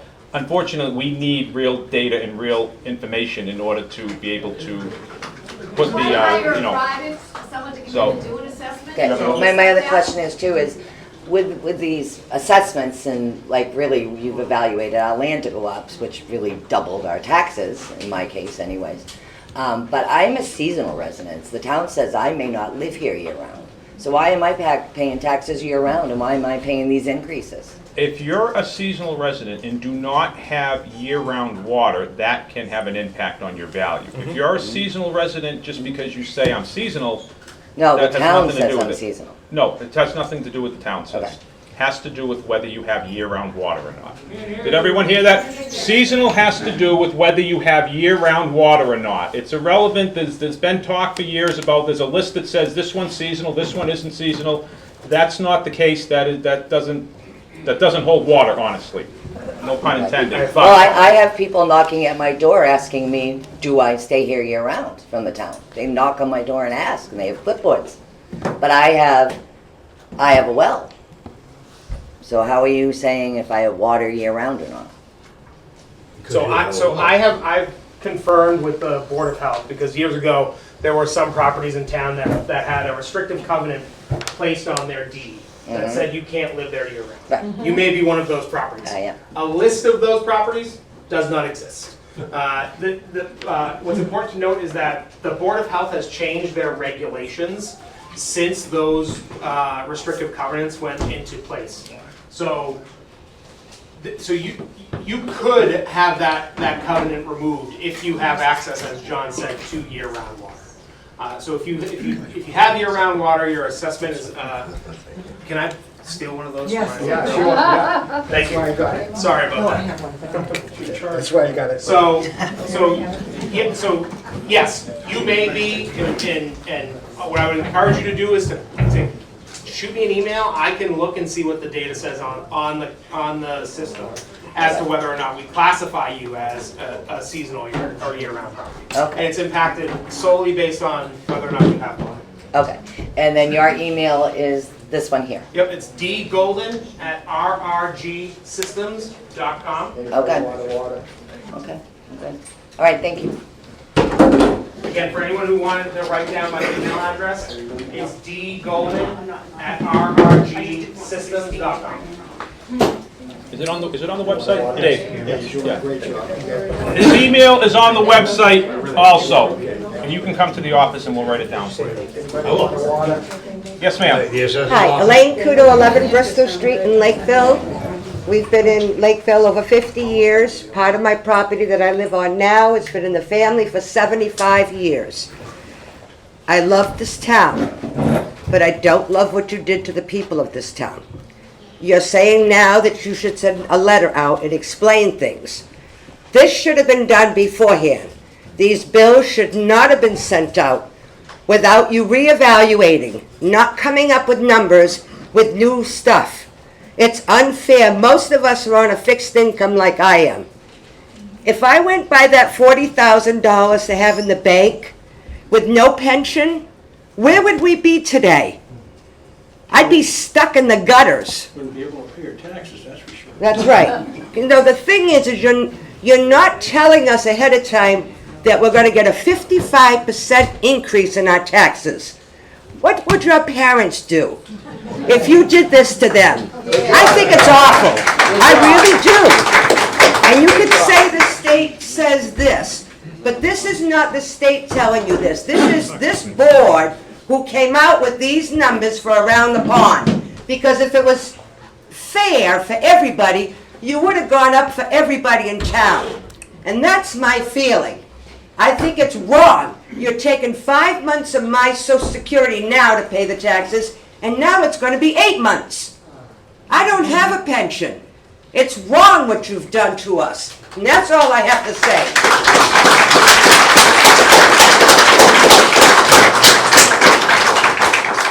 Yes, sir. Bill Talmadge, 1 South Ave in Lakeville. I live in the affluent neighborhood of Clark Shores. Now my house is worth $1 million now. You're a millionaire. Yes, you are. Exactly. I have a 6,000 square foot lot, 60 by 100.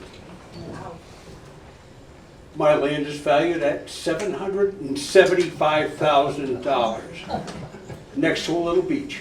How do you do it? I have no privacy. At the end of the street, you say, you reassess on sale? House down at the end of the street went on the market for $800,000. You know what it sold for? South Ave, it just sold, so you should have those numbers. 610. So your numbers are off skewed. I understand that waterfront property does sell by the greater fool theory. They'll always present themselves. But what you've done is outrageous. I don't see how any of you can sleep at night.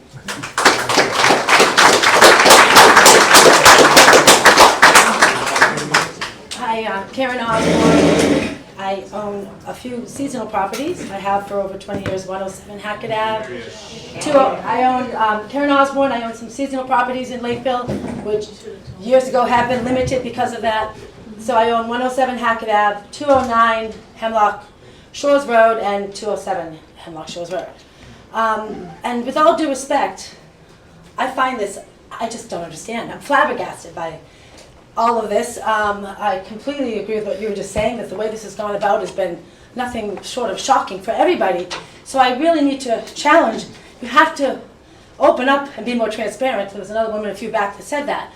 I know a lot about abatements. With all due respect, I didn't expect to come in tonight to get a lesson on abatements. We can all get instruction on that in the mail, and it seemed like a lot of time, and I was late as well.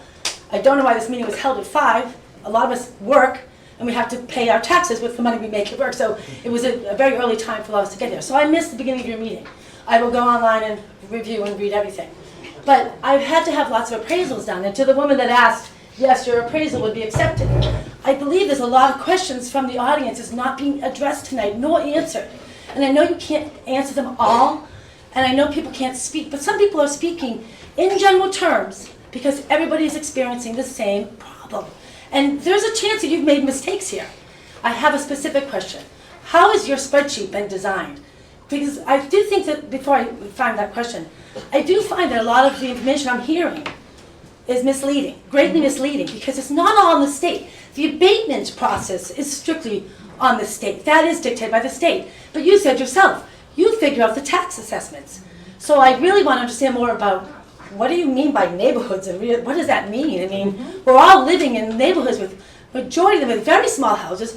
The majority of people here have maintained the small houses, and you've got these monstrosities going up, which I find are crazy that the plan, again, the planning boards are allowing this, and the gentleman, was the person that was talking about a lot of the different types of developers are in town and all that. I just don't understand. And you're making a mistake somewhere, because you cannot have this many people in this room complaining and it all be tickety-boo. So the specific question is, what is the method of your spreadsheet? Did you design the spreadsheet? Has somebody thoroughly besides you, does somebody in your company go through to make sure there's no errors? I have a lot of employees that do spreadsheets and they make me crazy because I find mistakes all the time. Yeah, How do we know this? Where's that? Can you So the talk about spreadsheet that? was designed by Harold Scheid, who's the CEO of our company. He's been doing mass appraisal for 42 years or something like that. And how long, did he do anything different to it? Did he change it? I mean, there's some extraordinary things that have happened in the last few years with regard to real estate, and I'm not hearing any consideration to that. All of my properties are on wells, okay? I've been told they're all seasonal. You know, I mean, 20 years ago when I went in, I completely renovated my house, which I had to build it from practically, I kept it, the same original cute little log cabin, but it was so fallen down, but I was very limited in what I could do because it was seasonal. And I just don't understand this. So I'm not hearing that there's any consideration taken into that point, and I understand I could put that in the abatement. But the other thing I'm not hearing is I don't understand why the frontage is not, that sounds like by not bringing the frontage in, and this is hurting me, because if you don't know what 207 is, it's Nelson's Island. Okay, so that's I get that headache, and thank you to the police, you know, for being so good the last couple of years.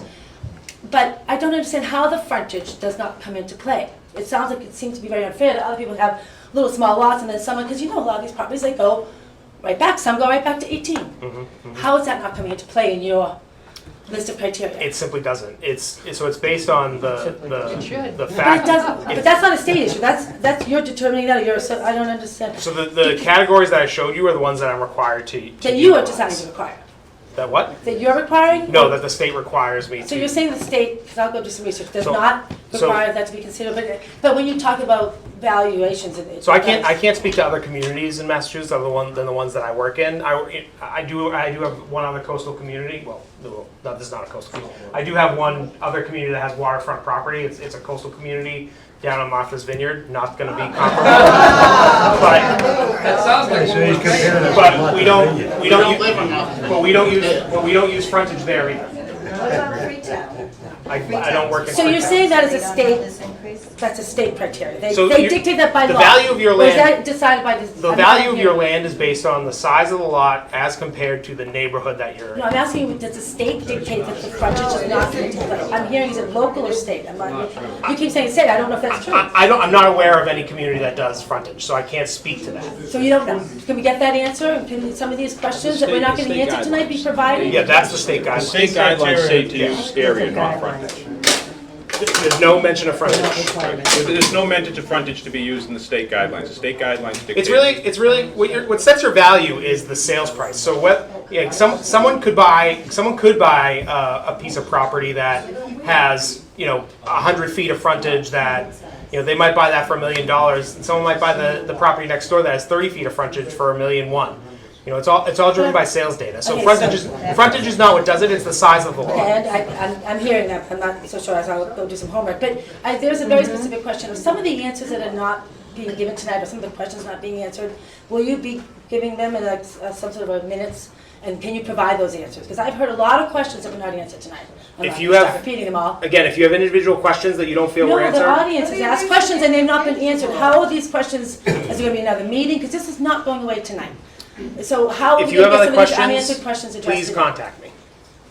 So all the people that addressed the question that's recorded on the recording now have to re-ask the question. I'm asking about the questions asked tonight that were not answered. Can we get answers to those questions outside of this meeting somehow? That's a fair ask. We will meet again in a few weeks. We're going to be Okay, in so August you'll bring again. some of those back. Okay, that's If good. you're We'll make it later. if you're asking for answers for other people, if you They're- don't get an answer or you think you still have a follow-up question, our meetings are always open. Trust me, we don't necessarily need to have 180 people at every meeting, but we usually have 2 people at every meeting. So our meetings are always open. You can come to the next meeting if you still have So they have to questions. ask questions again, even though this was, okay, I don't understand that. I don't It's me- understand your those questions question, are not being Mayor. addressed tonight. Specifically, what questions are you concerned about? I'm not gonna, I just said I'm not gonna start quoting, but I think there's several can people quote I'm one. hearing saying you're not answering the questions, so. Just give me one. I'm not gonna do that, I don't want to. I'm gonna go away, Okay, and you you're don't have asking us to. to do it. It sounds like there needs to be some sort of, we have to collaborate together to also get some sort of attention to this We will problem. But I answer- don't think it's being heard enough, that this seems quite extraordinary, and I don't understand. We- And if it's all, this must be happening to all towns and cities that have water frontage? I don't get that, I don't think so, we'd be all, Larry, you wanna jump in? I'll yield my time to you, Larry. Point of order Okay. here is, I think the main Excuse me, question- sir. You want, Okay, all right. I don't understand how you did the reclassification of the neighborhoods. That is a very specific That's question. I the would like you to question. give us that answer. If I missed it earlier, is it in the presentation? No. Because it sounds like it might be subject to, I don't know, It was- opinions or. It was in the presentation, and the way we looked at reclassifying the neighborhoods was that Long Pond all got the same neighborhood code. Assawamsett all got the same neighborhood code. That's crazy. That's one of your flaws. That's one of your flaws. I'm asking the town to reconsider what you may have done as a flaw. And if that's You can't have this many people And here if that's the upset. case, that will come out when I do the data analysis in That's the a big fall. flaw. Those neighborhoods are nothing like each other all over the place. Again, if there is a flaw, it will come out when I do the data analysis.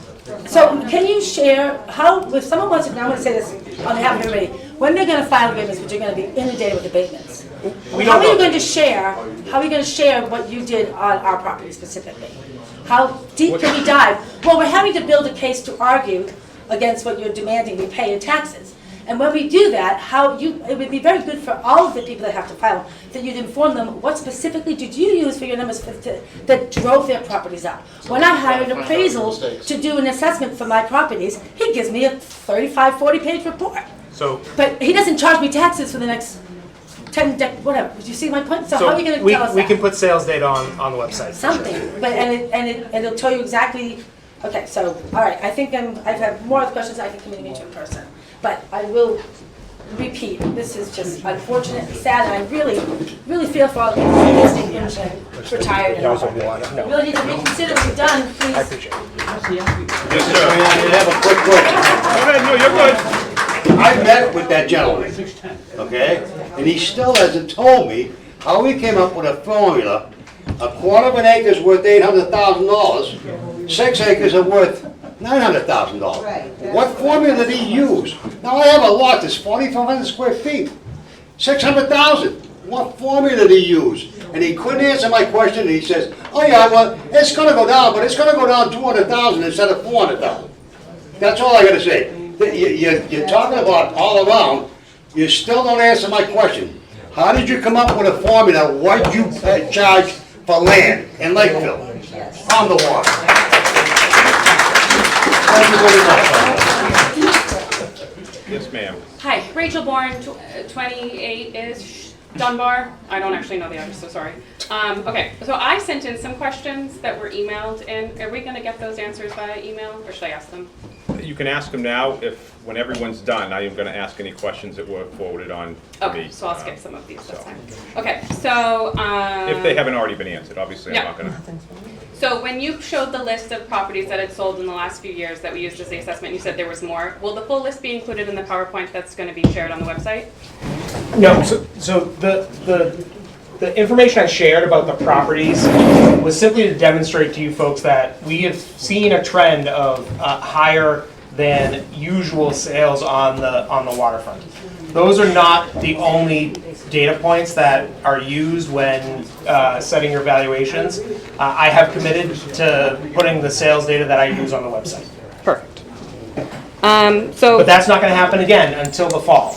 And it won't be released on the website until after tax bills are sent out. What? Okay. I asked that information already. There's someone else in line right now. Okay, so for Parkins, the neighborhood that kind of started this whole reassessment of neighborhoods because it was the wild, wild west, they currently aren't showing any changes for 2025. Is it because their houses haven't been done yet for Long Pond, or is it because there is no change to their taxes from 2024 to 2025? I can't give you that answer right now. That's individual assessments. I'd need to look at that. Okay, so we'll email that. Okay. And then there's properties that have no change at all. So that's again an individual question. Well, I can tell you, I do know that there are some properties that experience zero change. I think one of the women who came up said she's on one of the islands. The islands did not change because those properties are inaccessible by land. So we didn't change their data at all. Okay. So weird question, but let's just wild, wild west to your point. If we all sold our house to our significant other for $1, would that not change the average on Long Pond? That's a great question. So the question is, if you sell your house for $1 to your significant other, does that change the assessments? The answer is no. So the Commonwealth of Massachusetts requires me to disqualify some sales from the statistical analysis. Family sales are one of those. Okay. So there's a whole list of them. If you'd like, I can pull them up. Could you add that to the PowerPoint for the website? Because we've got some friends, we could make it real quick sales. The answer is no, you can't do that. If you sell it for $1 to your spouse, it's going to be disqualified under, Right. I think it's like letter F, a family sale. Oh, I don't need my husband to buy my house. I'm pretty sure this woman. What if I sell it to you? But could you just add that in so we can see it? Because what I'm worried Yep. about is I think there's a lot of houses being sold for cheap money, and now I'm wondering, is it because it's sold internally? Well, there are other versus criteria. So we also only consider sales in our statistical analysis that are $1,000 in value or more. That's okay. That's required by the Commonwealth of Massachusetts. If it's an unlisted property, No realtor? so like if you go sell to a friend and you never put it on MLS, Yep. there was no open market sale, For that would sale also by not owner? qualify. For sale by owner? For sale by owner could be, it depends on how it was marketed. So, I mean, I'm happy to put the disqualifying factors onto our website, but if you could put it on, that would just be it would helpful. be really challenging for you to game the system. I promise, sir. Challenge accepted. Okay. So when doing the abatement, you said to bring in all of your research on recently sold homes that meet the qualifications that you're going to share with us. Could we also use the tax assessment of the neighbors, like in our neighborhood? So you're saying that you made us all one neighborhood. I'm of the mind that maybe my neighbor is benefiting greatly from this re-neighborhooding, and I am not. Can I use that? Yep. Or is that, okay. Yep. Oh, and then what if I paid for an assessment to be done on my home? Like I paid a third party? Yeah. Can So I use that? that's a great question. So the question is, can you pay for a third party to appraise your home? We don't use privately commissioned appraisals in the valuation process at all. I cannot advise you as to whether or not you should get an appraiser, but we won't consider it in the process. Got it. It may. In the abatement you won't? No, it doesn't. It's not considered in the abatement process. Because we do mass appraisal versus individual property appraisal. So when we do all these statistical categories, it lines up the values within a certain percentage of what the overall town statistical data tells us. An appraiser will look at your home, and again, a privately commissioned appraisal. The appraiser is working for you. No, well, if you're getting a loan, yes, but the appraiser, if you were to commission appraisal for your abatement, that person's working for you. So that's why we don't consider that in this What about a process. bank appraisal? I would suggest if folks have further questions, they get back in line. Yeah, it's still my time, guys. Come on, we're selling houses. Okay, so residential, commercial, industrial, are those all evaluated the same, in your same calculation, or are they commercial property seeing a different kind of calculation? So commercial property is taxed the same. Lakeville has a single tax rate. The statute allows for a split tax rate between commercial, industrial, and personal property and residential real estate. It's taxed the same way. What we often see is that there aren't very many, if any at all, open market transactions for commercial property. So a lot of time we have to do an income and expense evaluation for commercial property to get to a full and fair cash valuation. That goes through the president of my company, Dave Manzello. I don't personally do those assessments. Okay. But they are each year. Those are also reassessed each year. If that's Yeah, your but they're the question. same tax bracket as the residential, which kind of stinks. Yes, we have a single. Yeah, That's we'll part have of the to figure hearing that that goes through each year. Yeah, okay, so, but understood, okay. And then so who does these little property cards? Is that you guys, or is this? The one that you're showing is generated automatically by a data transfer from our CAMA, our mass appraisal system, into the mapping system. The better card for you to look at is the vision card. Those get added to the website after your final valuation is set. Usually in January, sometime after tax bills have gone out.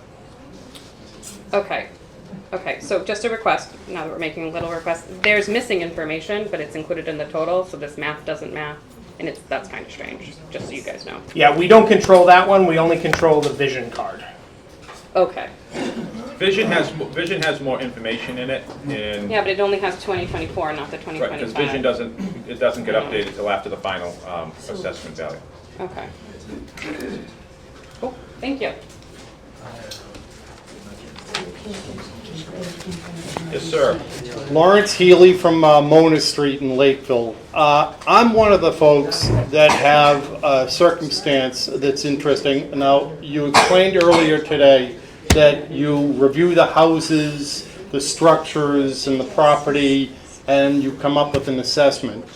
I don't know if everybody else has experienced what I have, but my building structure has essentially stayed the same, yet my frontage, my land has doubled. Now, I don't have a conforming lot. I do not have a conforming lot, and they're saying my non-conforming lot was in 24 valuated at 385, and in 25, the estimate that you're providing is 829.9. Now, I don't know, that's pretty amazing, and interestingly enough, I don't necessarily disagree with the building structure valuation. I don't.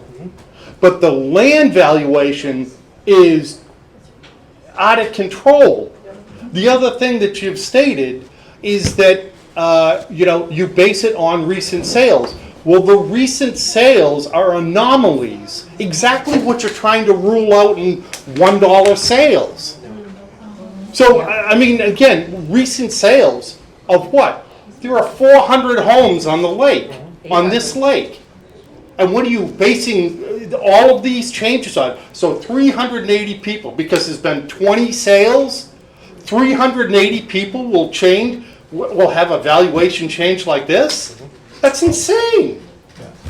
I mean, again, you can use all the modeling you want, but the reality is, I don't understand how, if I were to wipe my property off this piece of land, I could not sell a non-conforming piece of property for $830,000. Because you can't do it.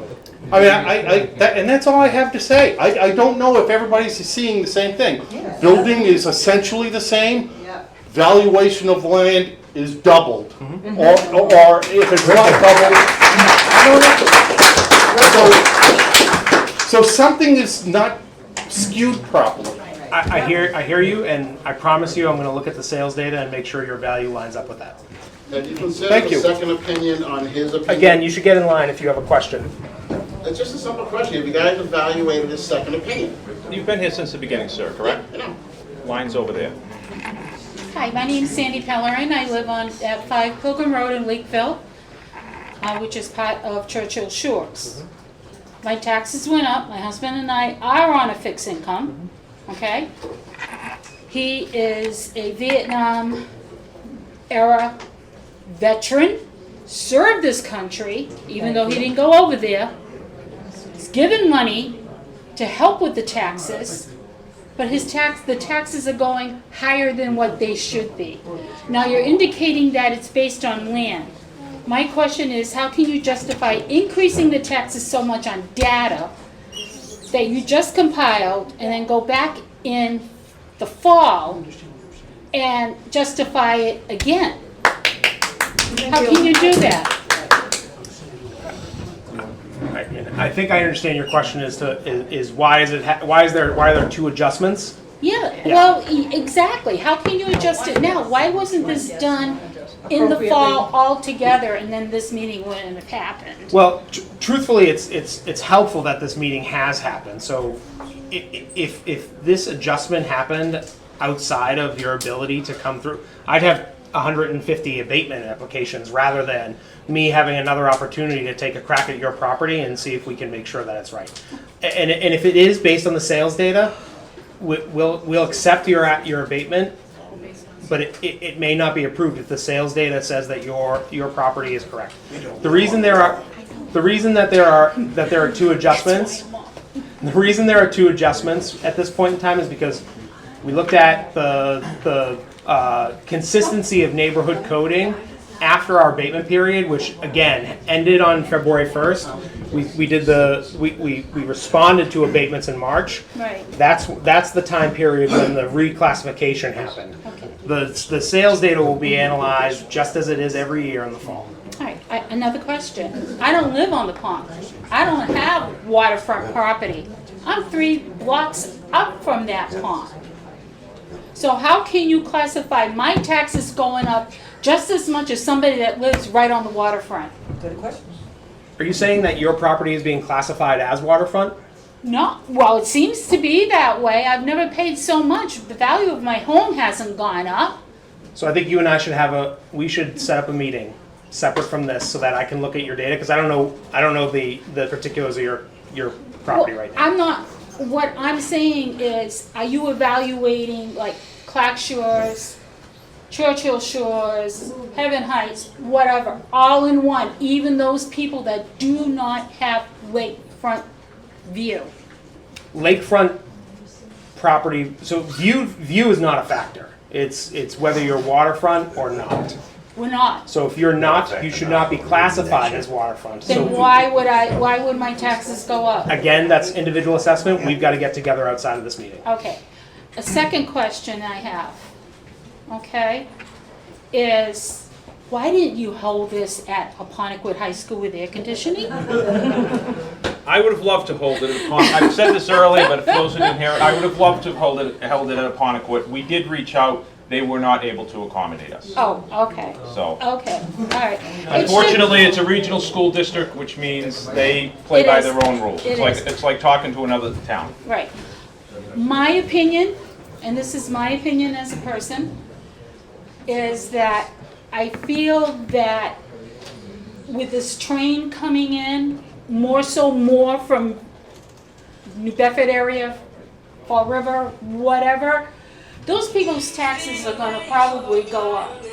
If I feel that you're allowing these people that live up in Boston area, North Shore area, to come down and buy the homes and just weed out the people that are middle class.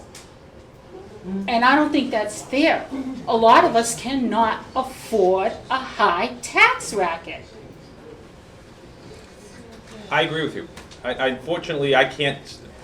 I agree with her. Unfortunately, I can't stop people from coming in and paying these ridiculous numbers for property, especially on the waterfront. You're hitting on something that is definitely, there's probably going to be some variances or some corrections in the fall, but one of the primary movers of this is the fact that people are paying extremely high prices. And you're right, it's people coming in from out of town or whatever the case may be, and honestly, some people in town.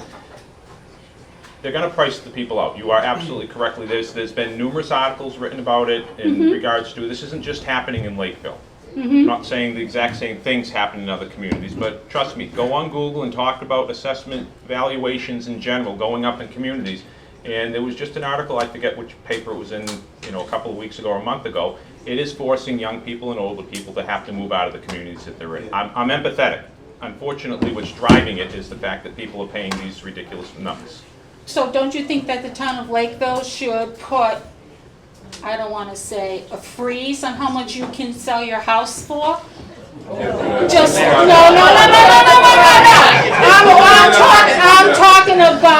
am talking about like a rent control that's supposed to be coming down. These people can't afford it. I've got a granddaughter that's getting married. Okay? She can't afford 7.5% for a mortgage and a down payment. It's ridiculous. So I don't know how people are living, how people can pay $200,000 a month for an apartment. It's ridiculous. $3,000. So $3,000 in some areas. Ma'am, I will tell you, I think I'm okay saying this. I think everybody on the board here is empathetic and agrees with you. Thank you. Unfortunately, I know people don't want to hear this, but we can't control what people are paying and whatnot. I mean, David just said it in his presentation. I think if you look at Massachusetts overall, based on the number of people who live here and what costs are, we're the most expensive state to live in. It is driving people out on, the elderly end who are on fixed incomes at a certain level, and younger people. I know that's a lot of what's frustrating here is that, Yeah. let's face it, the value of your house, you want your value of your house to be strong. People do. I mean, we're lying to ourselves if we say no. Only if you The sell it. issue is, no, you're right, only if you sell it, correct. But the issue is, the taxes go up along with that. I'm not saying that the assessment is 100% correct, we're gonna look at it, but the problem is these values, what people are willing to pay, not just in Lakeville, around the state, especially for waterfront property, is out of control. And until that stops, I don't think this problem stops overall anyplace, so. Okay. My question is why would, because somebody has got a home worth 800,000, sells it for almost 2 million, their taxes are gonna go up. Yes, I understand that, but why should mine? When my house is not even valuated at 400,000.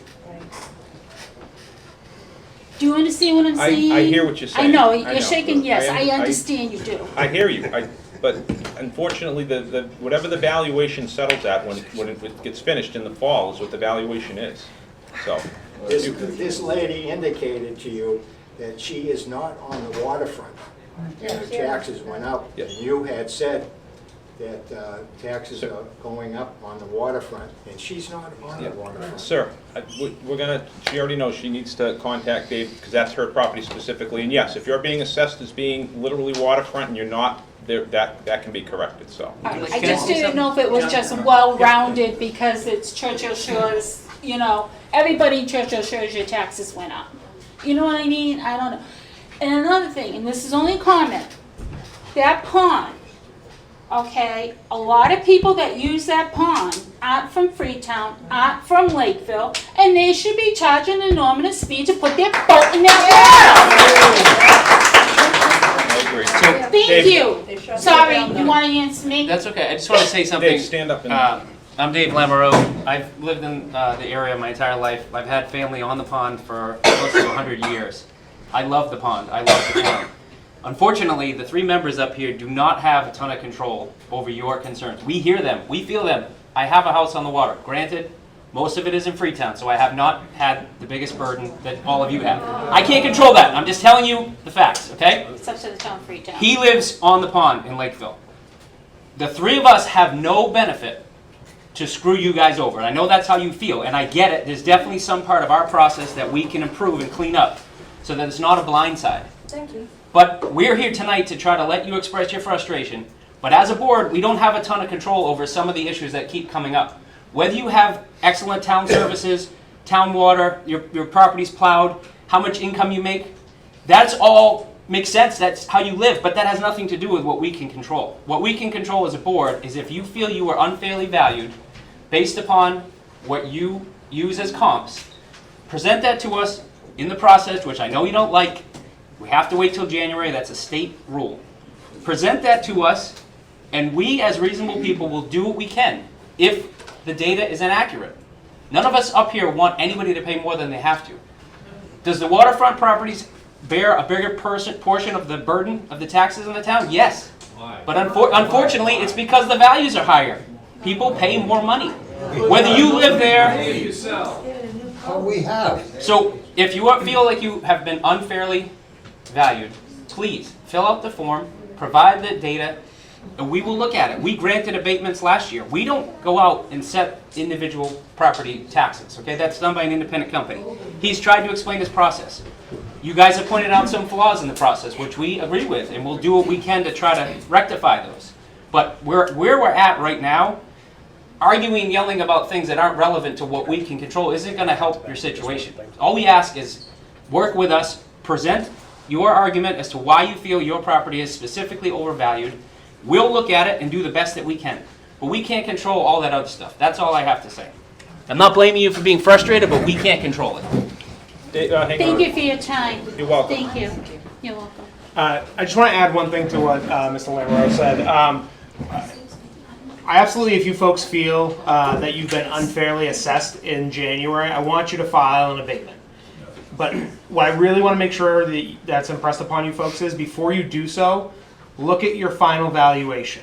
look at your final valuation before you submit your abatement, because you may find that it has come in line with where the sales are at.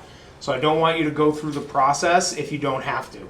I know a lot of you are feeling frustrated, and your mind's already in January. You're thinking about how you fill that thing out. You're thinking about what sales you're going to compare it to. Make sure you just, before you submit, you understand what your final valuation is. And I'll say this too: if you want help,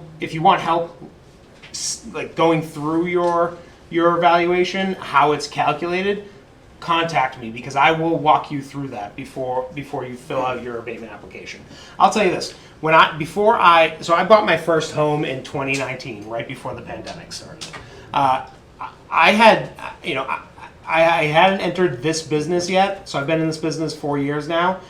I didn't understand at that time how to read a property record card. So I can understand how many of you folks are frustrated by not understanding your valuation. I'm here to help you do that. So please avail yourself of me. Good job, good job. Sir, you're up. Yeah, hi, my name's Sean Gallagher. My family has a property at 117 Hemlock Shores Road.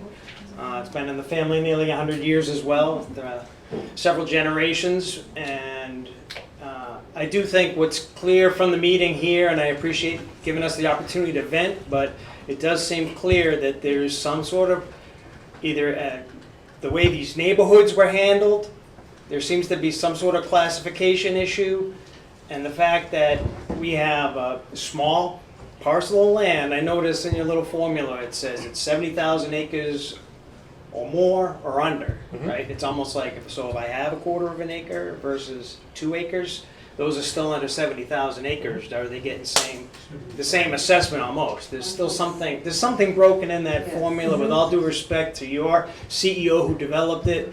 There's something blowing up here. So it's either between the neighborhoods and that lot size. I mean, you gotta that was a state requirement, the 70,000 over or under, right? No, so the question about what the standard lot size is, that's a zoning issue that was adopted locally here in the town of Lakeville. So just as an example, my other community in Aquina, it's 2 acres for zoning. In Plymouth, where I live, there are multiple different conforming lot sizes depending on the residential area, the residential zoned area that you're in. So where I live, it's a 10,000 square foot lot, but out in South Plymouth, it's a 3 acre lot. So those are decided at the local level. Zoning is decided. But the differential is 70,000 and over is conforming. Right. 70,000 is so anything that's non-conforming is non-conforming. Anything that's conforming is conforming. Right, but it does seem like there's people, we could have a quarter acre and we have people that have an acre and a half or what have you, and the tax assessments on that land is almost like the same, right? Yeah. So we've seen this doubling, right? We've had taxes going up 100% on several people on our street. A lot of us are just seasonal within that property. I have recent comps, right? There's a recent sale from early this year, small cottage right on the lake in Lakeville, and it's doubled in price. Yep. It doubled on its assessment, I should say. Their tax value for something that's sold this year. Yep. I mean, there's something wrong with that. You got to see it. And the fact, so we'll file the abatement. We will go through that process. We understand that's what we need to do. If I file that abatement and we successfully win that, is this something we are going to have to do every year? Because I had this problem in Texas, I tell you, on some land. Every year I had to pay somebody to fight it for me. No, that's a great question. So no, if you file an abatement and we approve your abatement, I apply the rationale for your abatement to any similar properties, and so your tax bill moving forward will reflect what the value is at the abatement level. For how long? Until it's revalued. Which could be the next year. We revalue every year, so. It could be the next year. But. Yeah, but what he's saying is But it's if there gonna be was based an on- error that is corrected, it's not gonna make that same error again. Right, it won't make the same error ever again, but your value could still go up. But that is all based on sales data. You know, the woman who asked about us controlling the sales value, we can't. It's against the law. It's not. We can't control that in any way. The only way for sales values to change is for the real estate market to take a turn. I guess I had another question, but it already slipped my mind. Thank you. Cool, man, cool. Deidre Fountain from 111 Hemlock Shore Road. I have somewhat of a theoretical question for you. This assessment does not go over the 2.5%. If the entire town was assessed at the same time, would it go over the 2.5%? No. So the way it ends up working is, so town meeting has already happened, right? Yes. So the town's already set their budget. So if the town has decided that they're going to spend $25 million, that is within the 2.5% that they're allowed to go up each year. They're not going to, they won't build a budget that exceeds that unless they ask you folks for a Proposition 2.5 override or debt exclusion or something to that effect. So the town can't, the valuation process isn't reflective of 2.5%. It's not, that doesn't come into play. So what will happen is once we determine what the levy amount is, let's just say it's $25 million, right? And let's say that the total town-wide valuation is $2.5 billion. I think we're just over $1 billion right now in valuation. But I'm just trying to keep things easier in my head. So your tax rate will be about $10 per $1,000 of valuation. You take the total valuation, divide it into the levy amount, times that by 1,000, you get your tax rate. Okay. It just seems that by doing it in sections, I realize it's easier for a small town to do it, but it seems like you're able to manipulate the taxes more. Because you're going to be getting more taxes based on what the people on the ponds are. The people in the ponds end up paying more tax. But They're I think what paying you're more. saying is if we literally said, hey, Lakeville's all one neighborhood. Lakeville's all one neighborhood. Then people who are living on, Main Street in a, 1,000 square foot house, ranch, or whatever the case may be, that's gonna be looked at the same way as a house that's No, I'm not talking about really assessing them on the same level, but just if you did the entire town as an assessment, you're going to be making a lot more in taxes. I can't tell you the number tonight, but Can I make this real simple? I think that the higher assessments go, the lower the tax rate. Yes. The amount lower the collected tax is rate. always the same. Because you can't collect more than the state said. You can't Right. collect more than 2.5% more than the year before. yes, but The argument you're all but if making, you which did the whole town at one time, it would be a totally different amount. You're saying a percentage, if you want a Yes. smaller percentage throughout the Yes, whole if you're town, only then doing everybody would feel the If you're doing a third at a time, well, the that's the tax argument rate you guys goes are all up. making. Why? I think hopefully you guys understand now. The amount the town collects in taxes in a year is a set amount. It can only go up 2.5%. So your thought process, people that live on the pond, well, why the heck am I paying 50% more, 70% more? No. It's because you're paying a larger portion of taxes than somebody else with a similar house that's not on the water. But the total amount collected by the town does not change based upon your question. Total amount collected by the town is what's going to be collected. And your how it's spread out between the town members is what the the assessment process works upon. That's and you're where we're never sitting. going to pay more taxes than the value of your home would dictate. So you're paying more right now. Right now, you're paying more up front, but it's possible that on the back end, quarters 3 and 4, that you will. You got to get in line if you have a question. I can't engage the whole crowd at once. Okay, I don't totally agree, but, and I'll give you, I won't kill this horse again, but you do the taxes, you have X amount for this year. You can go up 2% based on that next year. That means the people who you haven't assessed yet, it can go up higher. And the third time you do it can go up even higher, because every time you do this assessment, you're making more money. You're changing that 2.5%. No. No. No. Well, hang on. Are you So- saying you do 2.5% this year? If you had $1 million, you do 2.5%, that's 20,500. Now you got 1,020,500. You're doing 2.5% on top of the 20,500. So you get a little bit more because you're getting the 2,000 and the 20,500. Is that what you're Yes, saying? exactly. Yes, that happens That every rolls, single year. so- But I want you folks to understand, you all get to decide that. So town, you folks have an open form of town meeting in Lakeville. As registered voters in town, some of you aren't because you're seasonal, but the people who live in this town get to decide what they spend.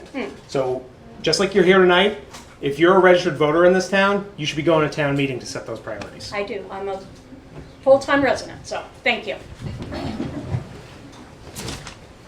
Pat Moriarty, 207 County Street.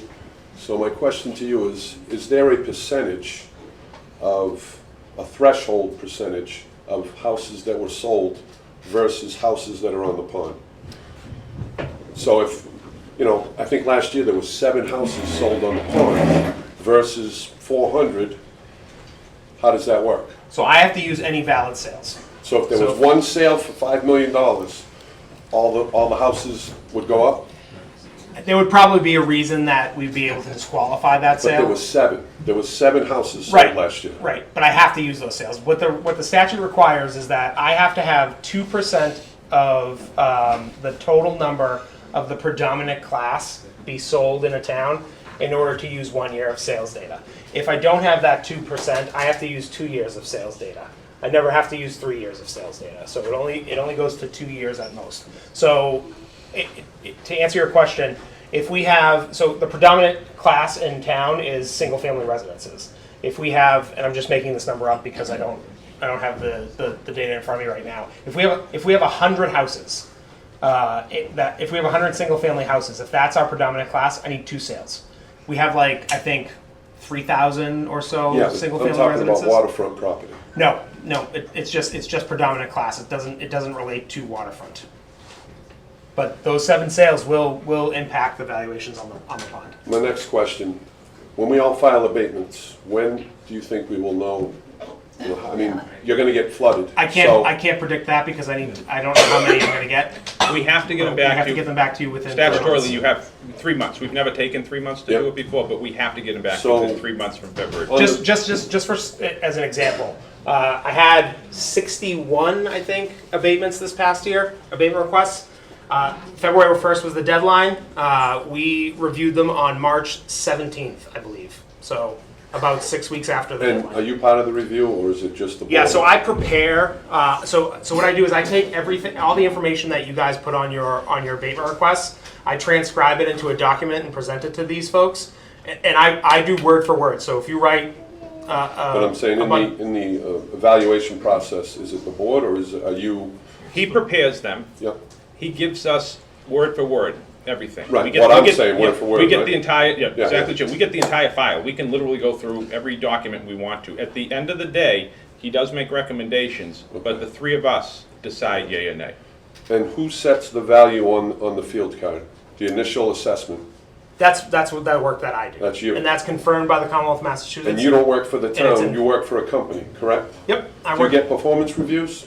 Do I get a performance review? Yeah, once a year. Yep, I do. Do you think when your boss goes to another town that you're not doing, says, hey, we took Lakeville's tax bill from X amount to Sir, the... look, if you have a performance-related issue, please just send it into the office. I'm and just we'll- asking a question. Yeah, You're asking about his job. He's not. Well, he said he not doesn't get anything he's- out of going up on excuse me. taxes. But He's again, not an the town elected can official. The town can only go up. I understand, But I'm just, let I me explain. understand. Go Let's ahead. answer your question. Because I know you're getting at it, it's the wrong avenue.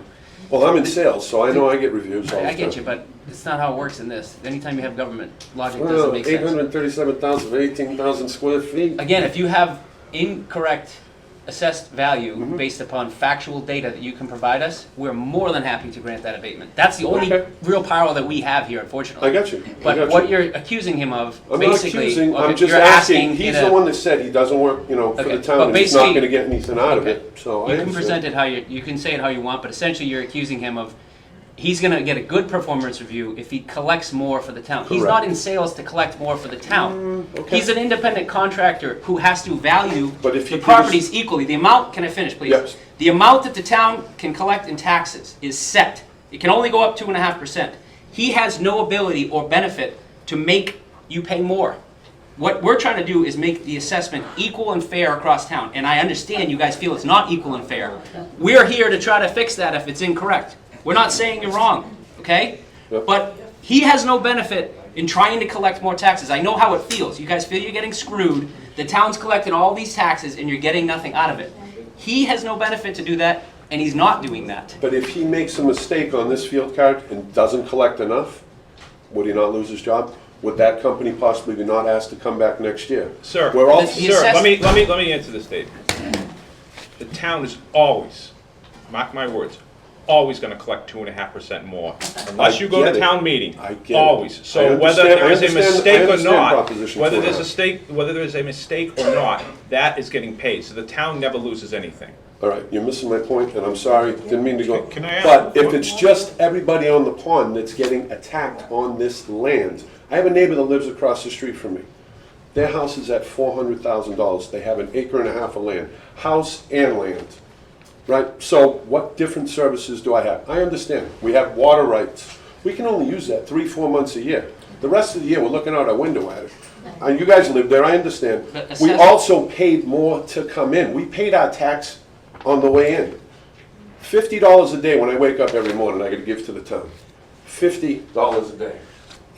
If you don't mind, I'd like to answer this question. You can answer it. I'm sorry. So, I think what I understand you is your question is, do I get any performance bonus based on what the I'm town not saying a collects? bonus, but just a review and. So I think there's a couple of layers here. The first is that you folks should know that we go through an open bidding process to obtain a contract here in town. It's a competitive bid process. It's open to anyone who does this type of work. So when we apply to do this work here in the town, we give you 3 years worth of contract values. So if it's $50,000 this year and $60,000 this year and $70,000 in year 3, no matter what I do to valuations in the town, that's always what it's going to be. So my company doesn't collect any additional money. You're in year 3 now, aren't you? My company doesn't collect any additional money based on the assessment work that I do here in this town. And therefore, I don't have any financial benefit on the other side. There's no bonus for me to raise your property values. I promise you, me being here tonight is not because I want to be.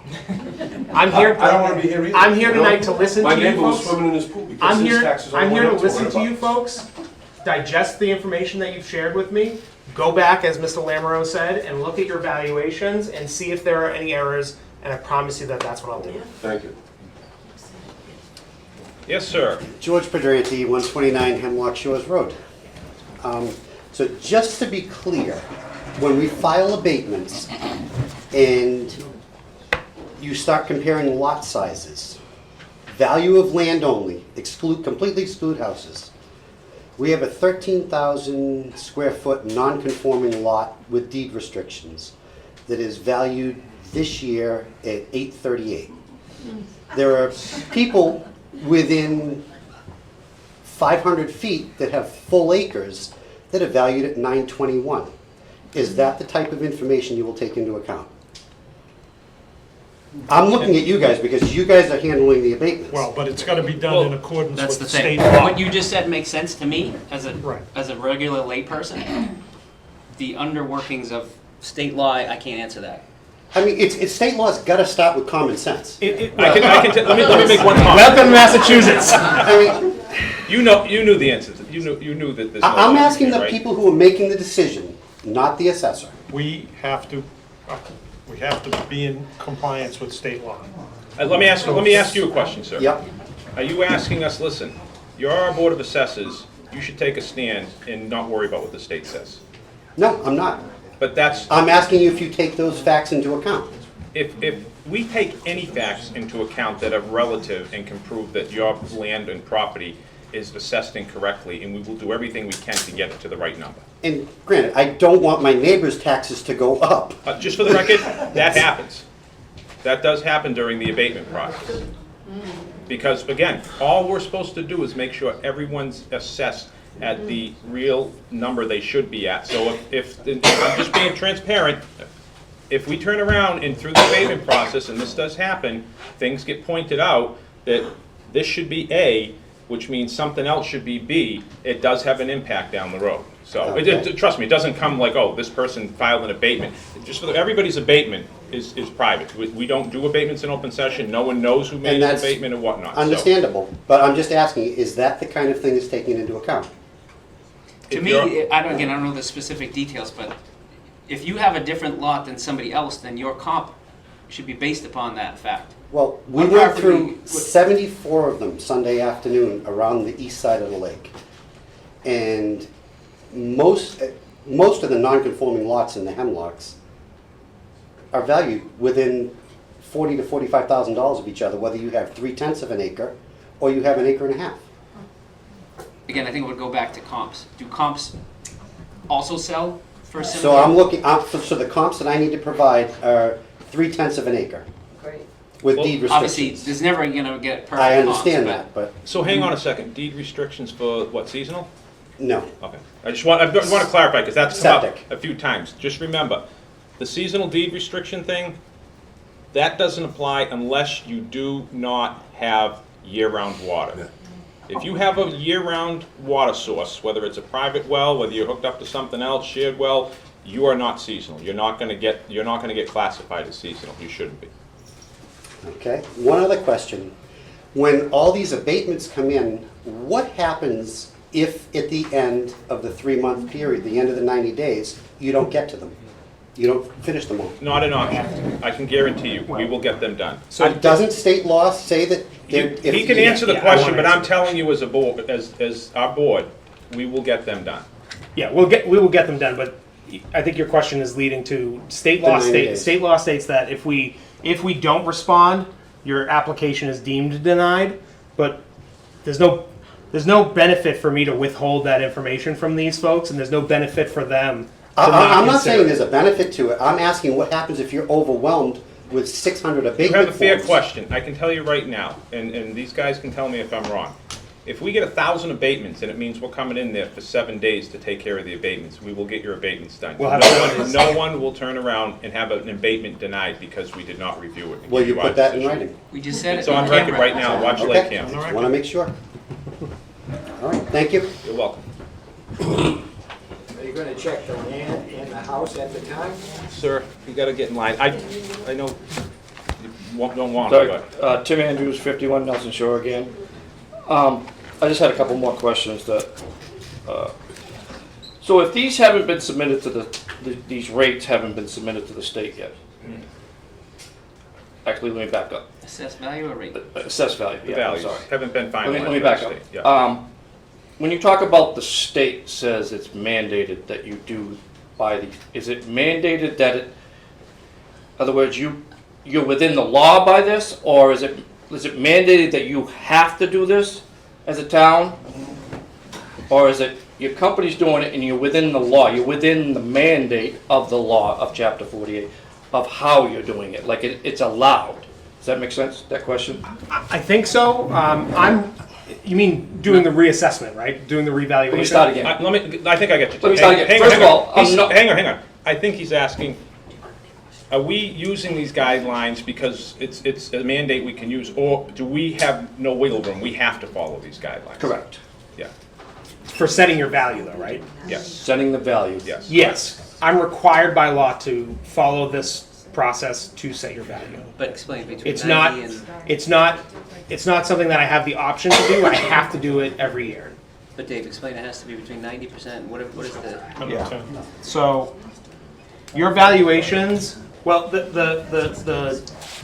sales data has to line up for. So when I do your valuation, I compare the sales data, the sales price to our assessment to create a ratio. Those ratios for each of the classes in town have to be between 90% of sales value and 110% of sales value.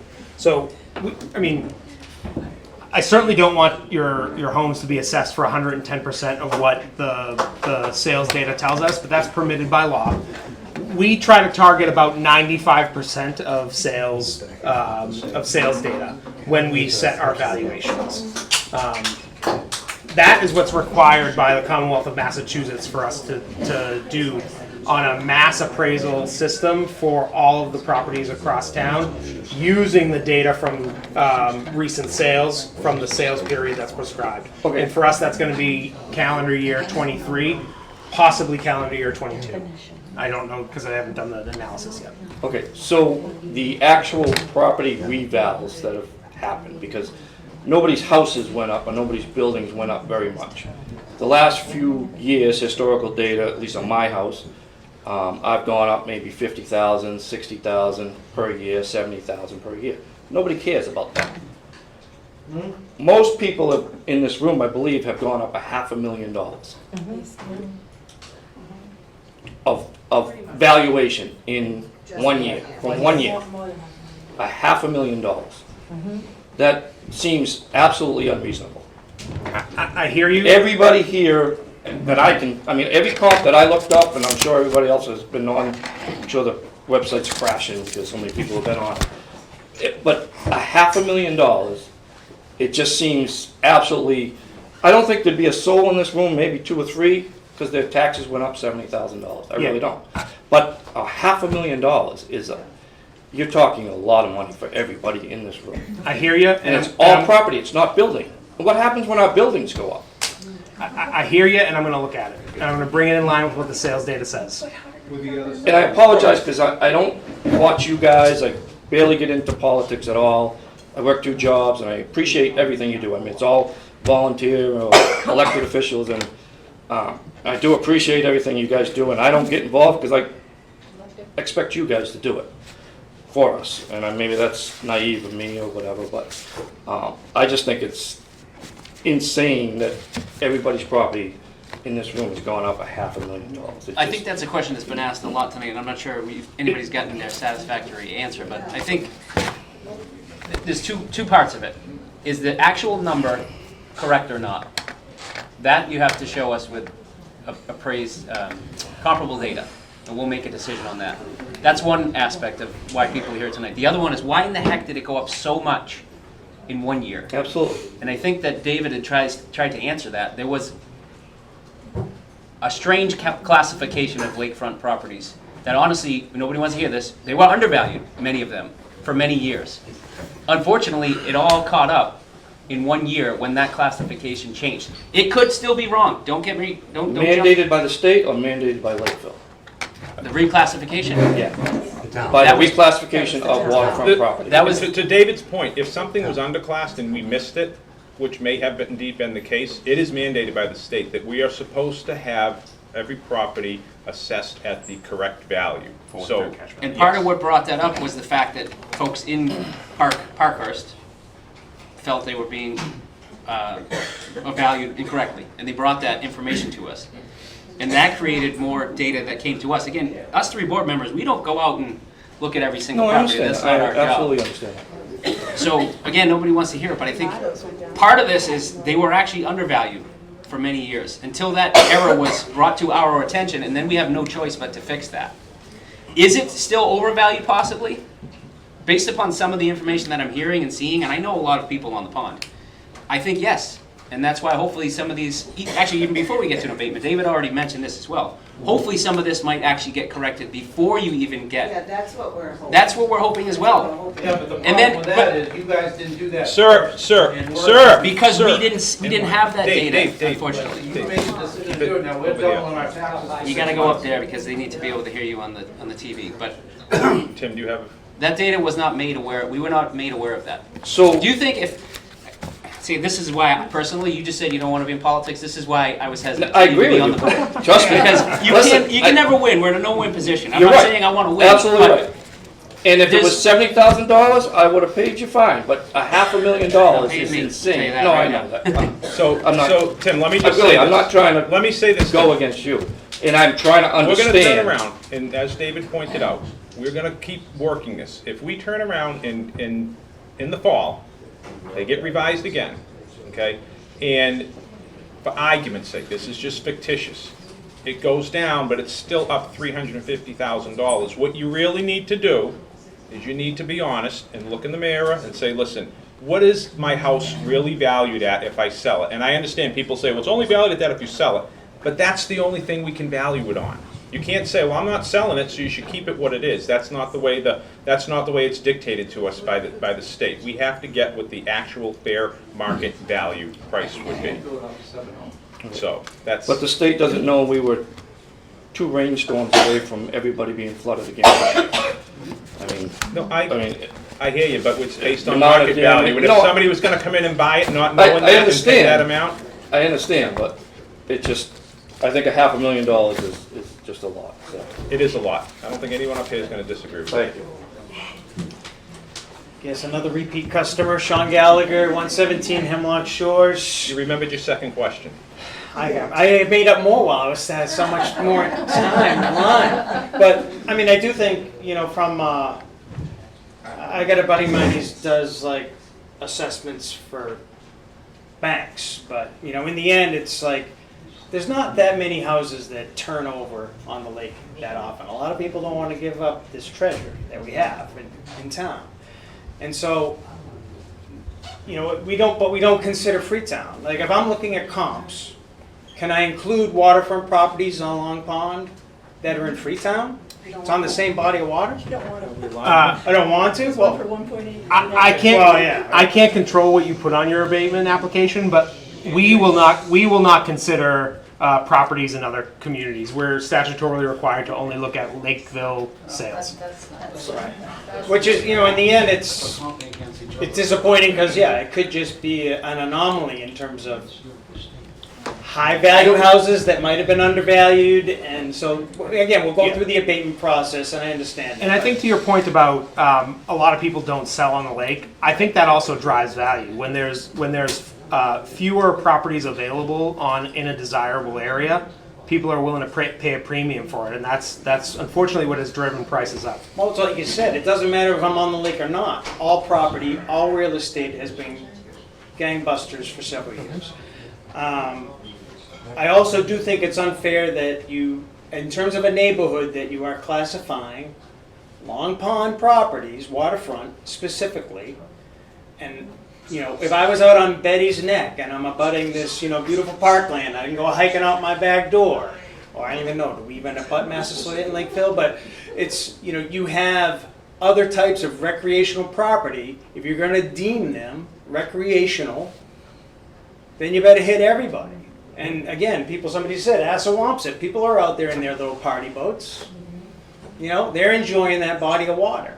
So we will incorporate the sales on Assawampset that show up, that have showed up, and that will show up. So if people are paying a premium to be on Assawampset because of whatever they desire to have the lakefront property, their property values will be assessed. And right now, the problem is Long Pond is like all recreational, and people tend to want to pay more on Long Pond than most other waterfront properties. Well, I understand that. But so I think it leads to my other question, in terms of the neighborhoods. Yep. Who defined the neighborhoods? So the neighborhoods are defined by statistical analysis. If I'm seeing similar sales prices across the bordering properties, those are going to be part of the same neighborhood. But I've heard you folks, and I'm going to make sure that those neighborhoods are correct. Okay. And did you say you were going to somehow, it doesn't even sound like you could publish a definition of what a neighborhood is, because it's some statistical. Yeah, a neighborhood is, so it's really hard to demonstrate this without blowing up property record cards, but a neighborhood is a way to apply a factor on the value of land in town. So I'll go down to the data level for you folks. Our standard neighborhood in Lakeville is 180 is 180, right? So 180 neighborhood means that your lot is valued at 100% of the value of that lot. A neighborhood 360 is right now a waterfront on Long Pond. There's an adjustment factor that is applied to that. I think it's 5.47 right now, because of what the sales data tells us. I promise you, I'll make sure that your neighborhoods are correct. Thank you. But you're not going to be able to define neighborhoods like online anywhere. I mean, I'm happy to publish it. It's already on the web. It's already on your property record card. So when they get republished in January, your neighborhood is on your property record card. And when we do our 5-year certification process, we also have to create a map. So we'll be able to share that with you folks as well. But the neighborhood's like a code, right? It's not going to say what this code represents necessarily. Are you saying, I want you to turn around and highlight my neighborhood? Or are you saying define the term Even neighborhood? that would be fine. I mean, it's like you say neighborhood, but you know, I'm on the waterfront and the guy across the street's not in the waterfront, he's not in my neighborhood. Correct. You know? Statistical neighborhood, not like living neighborhood. Maybe they should think about But it. I know if there's a way, right? I don't know who's necessarily in my same neighborhood, but anyway, it's just this. Yeah, we can. Yeah, so It's just this anomaly. what we can do is if we have a map, and we'll work on figuring out a way to do this, we can highlight it and say, listen, the yellow is this neighborhood, which is on the water, the blue is this neighborhood. Because I'm guessing maybe you're trying to say, I'd like to see where I am versus my neighbor versus someone else in some other area. Am I in the same neighborhood as them? But that won't be done until after the final values are set, because I'm gonna reevaluate based on your feedback. And we only have 30 days. Thank you. That's it. Thank you. Warren Biss, 111 Hemlocks. Is it Dave? Yes. I think it's my questions to you. Your comp data that you put up there, how many of those are vacant lots? So I don't know that there are any vacant lots in any of the last 5 years on the pond.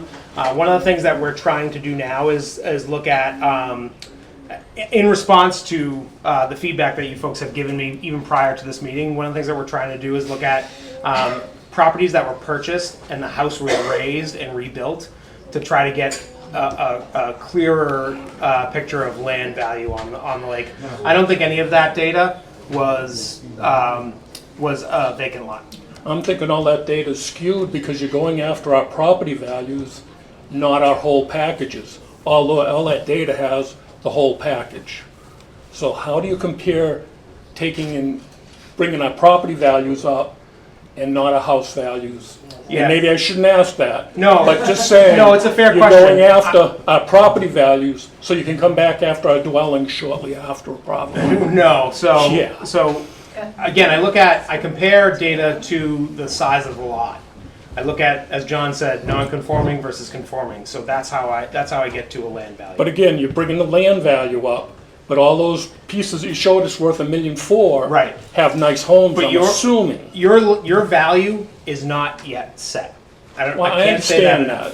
So- But my tax so- bill has yet arrived. You're So I'm kind of curious how you're coming to this number when my property is going up, but all your data says there's a house on it. I can't predict what that final outcome. No, I mean, somebody set that up in your spreadsheet. How does that happen? I can't predict what the final outcome will be. Yes, sir. My name is Robert Sullivan, 22 Central Ave in Clark Shores. Been a resident of Clark Shores for 35 years. And tax bill in 2022 went up 6.4%. 2023 went up 0.1%. This year went up 89%. Now, Dave, I spoke to Dave last week on the phone, and all that data that you compiled and put it into your spreadsheet or whatever it was, when somebody hit the final tabulation, and all these homes come out at plus 60%, 70%, 80, 90, 100% increase in taxes. Didn't anybody realize that something's wrong and you're going to have 500 angry people banging at your door? I mean, the valuations are crazy. I hear you, sir. I don't want you folks to be angry, and I'm Well, going to take a that's look kinda at right. it again and make sure that we do right by the citizens. What my question is there anything that can be done now? I know the bill went out July 1st and to be paid August 1st. And I'm expected to pay 100% of my 2023 taxes in 2 quarters instead of 4. So, and I know we keep saying about an abatement, you can wait for an abatement in December or January, which could take 90 days. So we're talking 9 months from now. Now, I'm expected to pay double taxes for the first quarter, the second quarter, whatever the third quarter bill, before I can get an answer on an abatement. My proposal is, why can't the board or somebody, whoever's come up with this crazy formulation, why can't we pay a basic tax increase of like 5% on our first quarter bill and our second quarter bill, and then we'll get our final assessment in January's bill? Why are we forced to pay an inflated figure the first 2 quarters when we don't know what the actual bill is? Yeah, we're statutorily, we're not allowed to abate your value at the preliminary. How come this number is set in stone? It's just a number that came out of nowhere. Again, it's not set in stone, your final Yeah, I valuation know, but is it's not set until, what about, I'm looking around the room, we're not young people here. We've been on, a lot of these people have been on this lake, 50, 60, my house is 70 years old. 1,000 square foot little cottage on the lake that we've had for 35 years. Now, all of a sudden, tax bill goes up 90%. I have no say but to come up with $2,800 in 2 weeks. And then come up with another $2,800. And then wait for an abatement, I mean, like I say, a couple of people already said that. People on fixed incomes, they're barely getting by. We're getting whacked with everything's going up. Yeah. And now you get a 90 or 100% increase in your real estate taxes. And there's nothing that can be done about that bill that went out. I hear you, sir, and I definitely feel for the I know that, yeah, I'm folks just who saying, are- is anything, who are struggling. That's why we talked to the. why couldn't the bill treasurer come out with like a general 5% increase? And then we'll finalize the bill when the bill comes out. Again, it's all based on the reclassification of the neighborhood, so. Right, but didn't anyone realize you were gonna have all these pissed off people here? Certainly, if I could have anticipated. Well, I could have looked this at the meeting, data for you and said, oh, these people are gonna be pissed. I would have tried to be ahead of it, for sure. But they weren't. But, as I said, for folks who are I'm struggling. just saying, can the board approach Sir, our congressmen or our senators or somebody? Sir, just so you know, I told you, we did see if there was any workaround. Right. The state does not allow us to do anything other than this. And they wonder why Massachusetts is like the second leading state of people leaving. Like I said, Right? They're all moving to Florida, Texas, North Carolina, South Carolina for this one reason. And so now you're forced to say, well, all right, I gotta pay double tax bill for the next 2 quarters and then wait. So, I mean, some of us might have to sell our house. I would rather sell it now than wait till January to sell it. I don't wanna sell it, but I might be forced to because of this inflated tax bill. And there's nothing that can be done. Just take the bill and accept it. sir, can we have the next person coming up? Excuse me, sir. Are you?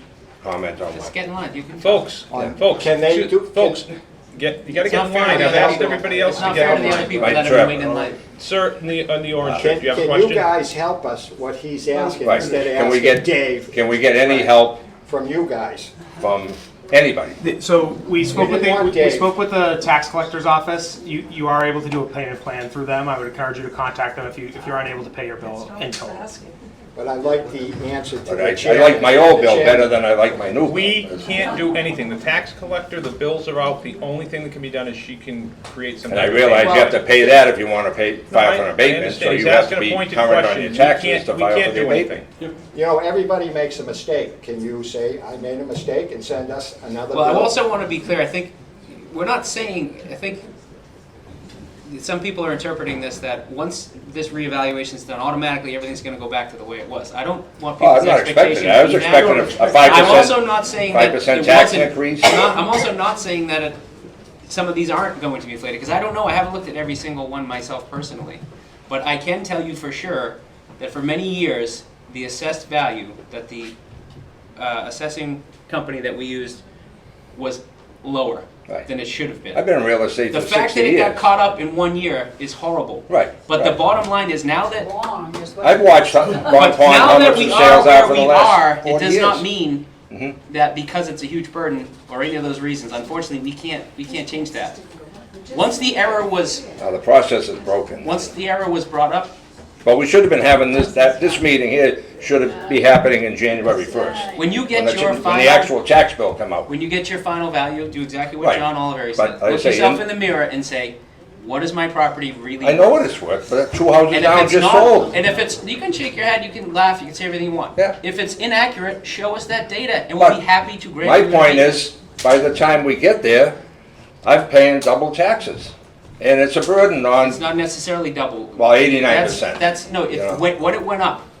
Mine's 106%. Yeah. What your taxes went up 1%? Right. Whatever that is. But I'm saying has between- nothing to do with what it's actually worth. Right, but between now and January, I'm asked to pay 100% of last year's taxes. Which, when everything comes out in the wash, Yeah, but that might be the value. It might be higher, it might be lower. when do we do the wash? I mean, they're telling me, come up with the money. I'm not taking it out on you, I'm I just feel I'm like- pissed I off. think your only avenue would be to go to the tax collector and see if you could work out some kind of a payment plan. It's not. Can I pay my old bill? Yeah, that's up to her. That's up to her. All right, thank you. Bill Talmadge, 1 South Ave. You keep saying things on sale. Would you put Zillow up on your computer? I don't know. No, we're not gonna get into. You want me to? I got it on my phone. You have a question, sir. What's your question? There's 2 properties for sale on Long Pond now in Clark Shores. One for $650,000, same size house as mine. One for $450,000, or $475,000. $650,000 incidentally, they had to drop the price. It did not sell. Same neighborhood, Clark Shores. They're only asking $650,000. How can mine be $1 million? They're not selling it at $650,000. So if you do it by sale, something's wrong here. Do I mind if my taxes go up? You say, hey, Bill, you had a bargain for a couple of years. If it goes up and there's parity across the whole town, I don't care. When you hit me harder than everyone else, I care. When I see inequities that are simple, I love computers. I look at Zillow all the time. I say, hey, Annette, if we hit Powerball, we can buy this big brontosaurus house over there. I got a baby chicken house. A small house. It's not $1 million house. I guarantee you that. They can't sell one my size for $650,000. So when you say it goes by sales, people don't sell houses. They don't advertise them for less money than they're worth. What you billed me for is inaccurate. And you're asking me to subsidize the town for probably 9 months now before I can get an abatement. That's what you're saying. If you look on Zillow, you'll see what I'm talking about. You might not be embarrassed to do it here, but what I'm saying is true.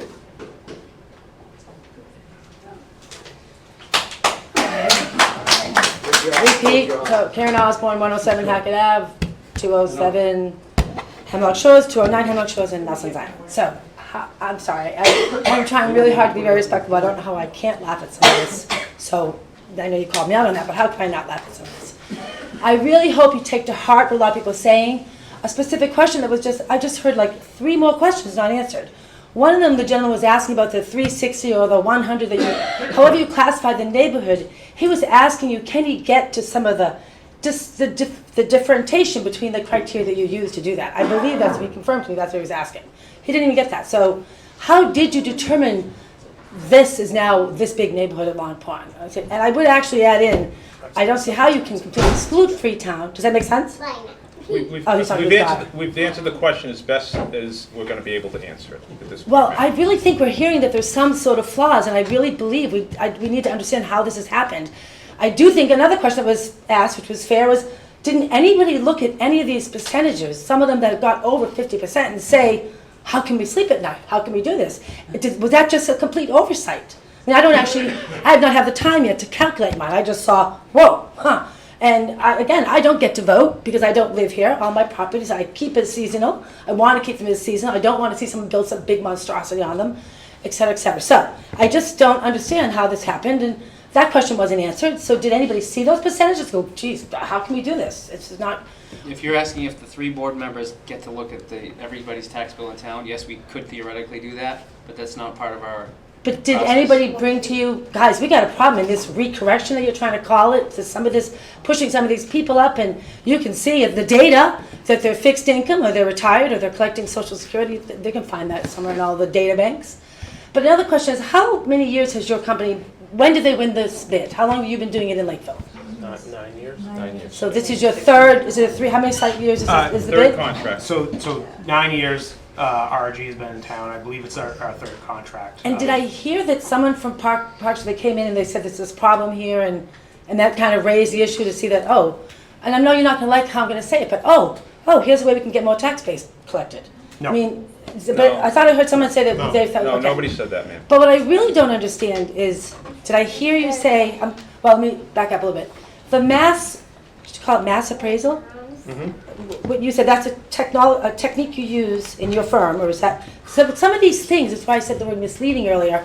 I'm not saying you're doing that deliberately, but you keep saying a lot of stuff is the state.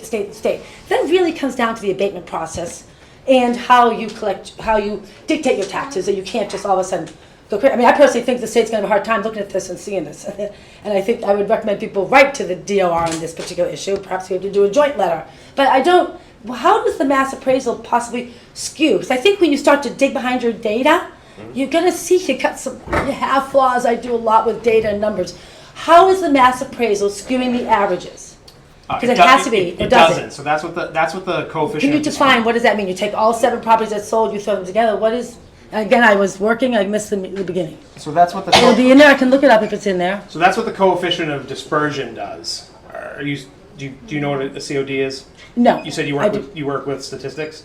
No, I do not know. I know. I'm not a statistics. I'm a business person, but I work with numbers a lot. The coefficient of dispersion is the average percentage of variation between the assessment to sales ratios. So it's a way for us to make sure that we're evening it out. We're narrowing it down to a small range of differences between each of the properties. Okay, and I know it's very challenging to do all that. I totally get that. Okay, so a lot of people brought up the issue about my land is only so much. I think 3 of my properties are all non-conforming. So I'm not getting, how much should you take into consideration the land issue? Like the other gentleman just said, you didn't value the property, you went after the land. Usually that's a lot lower. Yep. How did you not take into consideration of people that had the little small lots? Was that? That's what the process in the fall is for. Okay, so again, everybody said that this seems very unfair. Okay, so then when you do that process, you're going to now go back and do it more correctly. But I'm also not understanding. Obviously, the anomaly of COVID has caused a lot of this. So why was that not taken more heavy? Because the state doesn't dictate how much you put the taxes up. And I don't think the state dictates your rate. The state does. They dictate your rate? Yes. Or how much you can go within, or? The state approves both our rate. They approve, they don't dictate, that's a difference. Yes, they do dictate it because They dictate how you get there, no, but they. yes, exactly. They'll That's say dictating the you're rate. too much, but they They don't say you dictate- have to go and put your price taxes up. They don't dictate what? Do they dictate that you must go out there today and put your, I know you want to, I understand the town So the will get their money to 2.5%, but does the state actually come in and dictate, you must put all property taxes up this year? No. Exactly, that's. Hang on. Okay. Let's work Okay. with this. Let's go. Okay. The state doesn't say you have to increase it 2.5%. Right, yes. The town does 2.5%. Right, At town I meeting, understand that. At town meeting, not here, at town meeting, they can turn around and say, listen, we're not gonna fund the budget for that. We wanna cut it by 2% because we only want our taxes to go up 0.5%. Right, okay. So, wrong board. Nothing, I mean. No, I trust me, understand I'm not that, but it's still, you keep, I'm just talking about the misleading of this blaming things on the state. There's a lot of authority within the town as well. Ma'am, just so you know, hang on, the reason we brought up the 2.5% is a lot of people out there thought the town was going beyond the 2.5%. No, I get that part, and I understood all that too, but I'm just not getting some of the way that you guys, how you didn't consider the COVID threw those prices up. I was getting phone calls every other week during COVID. Those phone calls have all stopped. Yep. And But the prices have not. and this, I don't agree with you, sir. I really don't agree with you. You've Ma'am? got a little timing problem here, and a lot of people have already spoken about it. Ma'am, we're gonna revisit it again. Okay. And if the prices are inaccurate in our data, they will get adjusted. And if they're still not adjusted, and you think, you're calling I get the BS, abatement and you're process. calling BS, and you think, no, these are wrong, then yes, file I the think you abatement called and say. BS in other ways before as well, Yeah. but I hear what you're saying. But I just, so when you looked at the 50%, 89%, how much did you consider COVID? And you went back to the firm and said, guys, something weird's going on here. Did anybody think of that, or even question it, or even talk about it? I'm not sure I understand the question. Okay, when you so- looked at those excuse my language, sorry, that just drove those prices up, 50%, 89%, all the numbers that the residents are reporting back to you. Didn't somebody say, okay, something's going on weird here, and COVID drove this up, and that's gone now, and the prices are not staying up there. Are you in all saying the cases. prices have come down? In some cases, yes, they have, absolutely, they have. If they have, then we. But I'm asking definitely- a question of how much did people consider that COVID was the anomaly that made COVID was this. an anomaly that started driving them up. Right, From what and we've now it's seen- slowed From down. what we've seen, data-wise and anecdotally, they have not come down. Okay, all right, but I don't. I can we tell you they haven't disagree. come I down. look at- And honestly, they continue to go up. Okay, Agreed. so the last thing did I hear that Lakeville does not have a different tax rate for commercial? Did I hear that wrong? Correct. Why is that? That's crazy. The- Why would you not have a higher, I think most communities have a higher No. tax No, rate, most a people lot. don't. Most They don't, okay, maybe because I'm in Cities more urban do. areas. Cities do. Cities. Okay, then that's- Urban areas with high commercial tax bases typically do Well- because doing a small adjustment to commercial can result in a huge shift for the residential burden. In Lakeville, we would have to raise commercial taxes something like 70% to bring your taxes down 1%. So, one last thing. So basically, with all the 2.5%, I understood what it was. What we're saying is that in order to stay within that 2.5%, there are other homeowners in Lakeville that their taxes that are nowhere near the water are gone down in order to offset. Well, how are you staying within the 2.5 with all of ours going up so much? I'm not, I don't know if they've all necessarily gone down, but yes, they haven't gone up to the extent everybody across Well, town isn't okay. getting a 50, Have some of them 60, gone down, do 70. we know? Are we paying the price of But that? 2.5% has nothing to do with your valuations. Some No, people no, I made know some, what you're it does, some She's people basic, made no, some good what you're points. saying is the most we can go up is 2.5%. So if we're turning around and we're all going up 80%, right? Who's Now, getting the break? Who's getting the break? Somewhere, someone's getting either yes, no tax increase. some of the taxes are not going Did any go up down? nearly as much as you, correct? And did any go down? And was that fair and equitable? But Maybe I- not. You should consider But I that. promise you, when we do the revaluation process in the fall, when I do the data analysis, everyone's property value is going to change. That's not making people feel good. But again, I appreciate what you all do. I wish I could vote in this town. I don't get to but I pay a lot of taxes here. But yeah, I don't. I think you need to go back to the numbers. Something's wrong. Maybe a And button was pushed. I've committed that I will do that. Okay. Good day, Dave. You're all right, Dave. Jana Malvin McNulty, 26 Fuller Shores Road. I just have a question actually this time instead of some statements. Is it all considered in tax increases when there are not a lot of services being rendered to the areas that you're increasing the taxes for? So I know that you're looking at comps, right? So when you decided as a board to take the comp recommendations, right, and say this is now what this property is going to be valued at or assessed at for tax purposes, you didn't take into any consideration that the town itself is not paying for a lot of services that other people in the town get. I'm not saying, and No, again, let me explain, let me answer your question. no. The comp takes that into consideration. In other words, a buyer is gonna look at that piece of property and weigh all the pros and cons, and yes, that is a con, but the value that they're paying, which is what we can use as the comp, all of those factors are taken into consideration. The lot size, how many square feet, the condition of the home, where it's located, is there town services, is it private? Someone as an individual buyer needs to make that decision. Is it True. worth me to pay X amount? I Or maybe understand, and or I maybe- I'll understand finish, that. okay? I'm Or asking maybe you I'll pay- as a group. I said I understood that. I understand exactly what comp means, and you can get frustrated that you interrupted me, now I'm going to interrupt you. I understand that. I do understand exactly what you're saying. What I'm asking is, as a board, would you or could you There's the take right in? question. We can't. You cannot. You're not We allowed can- to take I that agree. into What you're consideration. saying is, listen, should we be able to say, listen, these people don't get any town services unless they have a kid in the school, we probably should tweak that. Yes. We don't have the ability to do that. You We do not can't. have the right, as a town, you do not have a We do right. not The have the state right does to do not that. allow you to do that. No, the state would probably come down pretty hard on it. So- Yeah, no, I know. She knows it's only sales. She's asking. Yes. I understand the sales part. Can you take into consideration the fact that we get less As services? a town. No, we don't have that luxury. Okay, so, as a town, Hmm? or as residents, full-time residents of the town, can they petition the town to receive more services for the amount of taxes that they're paying? Yes. And how would that happen? I believe you have to start with, probably, you'd start with the Board of Selectmen, but my guess is eventually it would be something that would happen at town meeting. Okay. I know it's not the same argument, but let's say somebody has 5 children and they live in the same exact house as the person next to them that has no children. Mm-hmm. As we all know, a huge percentage of our taxes goes towards the schools. Is it fair for the person that has no kids, that's really not using those services, to have to pay the same amount? You could argue yes or no, but unfortunately, as a board, we can't take that into consideration. The assessed value is based upon comparable sales.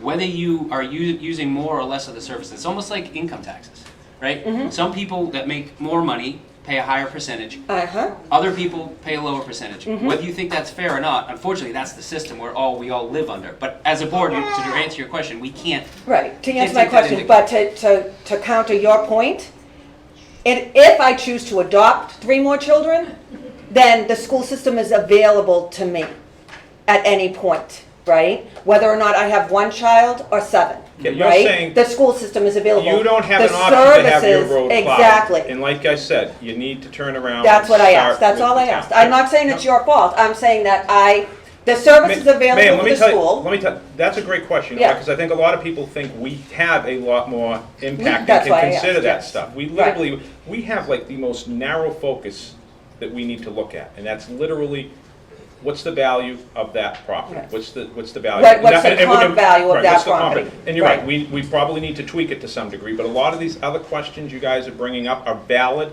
I get the frustration, but we're hand-tied here. Right, well, that's, and the reason to ask questions is to gain knowledge, but again, it would be, for transparency reasons and to help you guys out, it would be really helpful if you had on your website, this is in our realm of abilities and this is not, right? So, I think it is, but I'll clarify. I think it basically I didn't says, it's see very that, right. simple, what the Board of Assessors does, Okay. assessing property. I mean, it's really that simple. right, It's Okay. that finite. all right, then, and I would think that when you had another meeting going forward, maybe it would be best as a board yourself to ask other members of the town council, or whatever you would call it in your town, to attend as well, so that they know how upsetting, I'm the pretty lack of sure- transparency I'm has pretty sure been. every other board knows how upset people are It would right be now. nice for them to be here so that they can hear it in person, it's not just on you guys, to be honest. Yeah, there were some selectmen here that you guys went to, some of you went to the selectmen's meeting. I'm pretty sure I can guarantee every selectman's watching this. Thank you for your time. You're welcome. Kathy Andrews, 51 Nelson Shore. My question is for David. There's a few people left here. I just want you to promise these people that you'll look at what you've done wrong as far as the acreage and that someone can't have 1.02 acres and someone have 0.33 and pay the same amount. That's where the problem is. I have committed that I'll go back and look at the data to make sure Because that's I think that's the frustration with pretty much everybody. He's committed, and the board is committed Okay. to make sure that it happens, and I have Okay. every faith and confidence that he will make sure if anything needs to be changed or updated or tweaked, it will happen. Okay, thank you. Sorry, I don't want to take up people's more time. Don't need to repeat work. Just, as you're doing this, okay, I really, again, you keep saying you don't have a lot of control, but you do have a lot more control than you think. You created new classification of a neighborhood. You had that control, and that's what's Okay. driving a lot of this too. Ma'am, can I say something? With all Is due it- respect, you're very unhappy with how the assessment Well, we ended all up are. coming out. We And I are. understand that. No, but I'm But just why talking wouldn't to I you right now. We're gonna turn around, we're gonna relook at it, we're gonna make sure if there's anything that needs to be changed or tweaked, we will. If it doesn't happen and you don't like it, come back. You can come back before it's done. If you want at our next meeting, you can come back in the fall as things are progressing and ask questions, get and all that. ultimately you can do that. I get But all you that. turning around and telling us what you're not happy about No, that's as not what far I'm as saying. and I'm how the saying, process. I didn't make that, I actually never used the word happy, I don't think. What I'm saying is you keep stating that you don't have control over a lot of things. I'm saying you actually have a lot more control than you may want to believe. And you actually created a new neighborhood classification in the town. That was not state mandated, was it? Maybe I should have asked that. Was that state mandated that you created No, a new? I can answer that, no, but the So that's what I'm saying, you had total control over But the that. mandate is we're supposed to strive to have the I properties get that, assessed but I just want- accurately. I want you to So take the that's credit. the state, and if you're gonna say, listen, you had the ability to say, look the other way, don't try to correct it, you're right, we could have done that, but that wouldn't have been following state guidelines. I'm not even saying that. I agree You're with your in- point that there probably were some things suppressed, but there's some flaws because some very valid points have been made. And I'm just trying to give you more credit where it's due. You have more control over some of these things than you keep saying. And I don't want people to hear that it's all on the state. I'm not It's so not all sure on you the want to give state. us credit. I'm sure you're probably trying to prompt us to say you guys can change and do what you want. No, I'm not, but you created a new classification in the We town. cut You nine- had that control, you We did cut that. 9 classifications down to 3. 7 to 4. 7 to 4. 7 to 4. 7 to 4. Well, there's one that got a really big hit on that one, so I don't know how that happened. But good luck in your reassessment and really good luck with all the abatements. I know I'm the last one here, I'm really sorry. Don't I'd rather apologize. be anywhere else Don't than here apologize. right now. My name's I think Carol. everybody would rather be anyplace Oh else. my Don't God, worry I'd about rather it. be in a bar. I think some 22 people are going to Central be in a bar Ave, after this. Clark So. Shores. How many, if I do an abatement, how many comps do I need to have? Like, is there a ruling here? There's no requisite amount, but Okay, just the more throwing that out information you there. can provide to The us, stronger argument you can make, the better off you are. We Okay. can't tell How many- you How what much to do. staff is gonna do all of this? This is a lot. Well, This is a lot. well, This is it? I want to You be agree? I want to be clear that just because there were 120 people, 130 people here tonight doesn't mean we're going to have 130 abatements. And that's, I know worry fo- about I know that. folks are worried, For like, how are we folks going to get who through can't it? do it. We're going to get through it. I promise you we're going to get Because through I think there are gonna be seniors who may need help with the process. Could they come here, the senior center, and get We- help with the process? I don't know that. I don't know Might that be a senior good center, but idea. We can I we don't can know. ask. Something to think No, about, you just know what, saying. that's a valid point. What we will do is, as this progresses, Yeah. as we see what happens after the numbers start getting adjusted, if we need to, we absolutely can have some Yeah, type 'cause of they just- this is a lot. training or an open house or whatnot, Right. where we can turn around and tell people, come down for the Good day, we'll give you the paperwork, we'll tell you how to fill it out, yes, we will Yeah, make sure. that- one-on-one, this is overwhelming And- for a lot of folks. And again, it's all going to come down to that final valuation. If you believe the final valuation is incorrect, that's why you're going to Okay. want to file. Yeah, but I- And how many folks have I talked to on the phone in here? Or in person? Yeah, a couple of folks. I think there were a lot more earlier. These folks have my private cell phone number. So anyone I've That's talked to on the phone, pretty cool of you to do that. I've done it from my home. That's insane. Send me an email. You gotta send him an email, come in the office, he's not putting it on Lakeville. Send me an email with your telephone number. I promise I'll call you. You know, I've done this over the last week and a half. I've spoken to just about everyone who's called me. I think I have Thank 2 you for that. voicemails today that I didn't get to as I Yeah. was preparing for this meeting. I Right. apologize if those people are in this room. Right. I will certainly call you back as soon as I can. But yes, we're available to help. I can't write the abatement for you, but I can help answer any questions that you have about the abatement. Can you speak to, have there been any other towns that have had this increase to this magnitude? Is it just Lakeville this is happening to? So- Like, this is a lot, this is, So Devastating. it changes year to year. Devastating. So I again, it's hard to say so my 3 towns that I represent right now are Lakeville, Aquina, and Avon. Aquina has seen a jump even more than what we're experiencing here. It's a high value community. Avon has seen some stability this year, but last year at this time, 2 years ago at this time, they saw a tremendous jump as well. So, yes, every community in Massachusetts. I would be willing to bet that out of 351 communities in the Commonwealth of Massachusetts, probably 300 of them have seen major increases in their valuations. and we can learn from them. I'm guessing what they did wrong, what they did right, if we did some research. I think the point is they've received these significant increases because the market is increased Right. so much. And like I Actually, said, I not that get it. anybody in here would be turning around and be, looking or catch their eye with, how assessments happen across the Right. state. But like I said earlier, I mean, Right. it's Yeah, actually yeah. hit the news cycle a couple times where Right. I think it was the Globe had an article, is people are literally moving out of their communities Oh, absolutely. because they can't afford it. So to answer your question, I can't say whether the communities have mirrored us exactly, Yeah.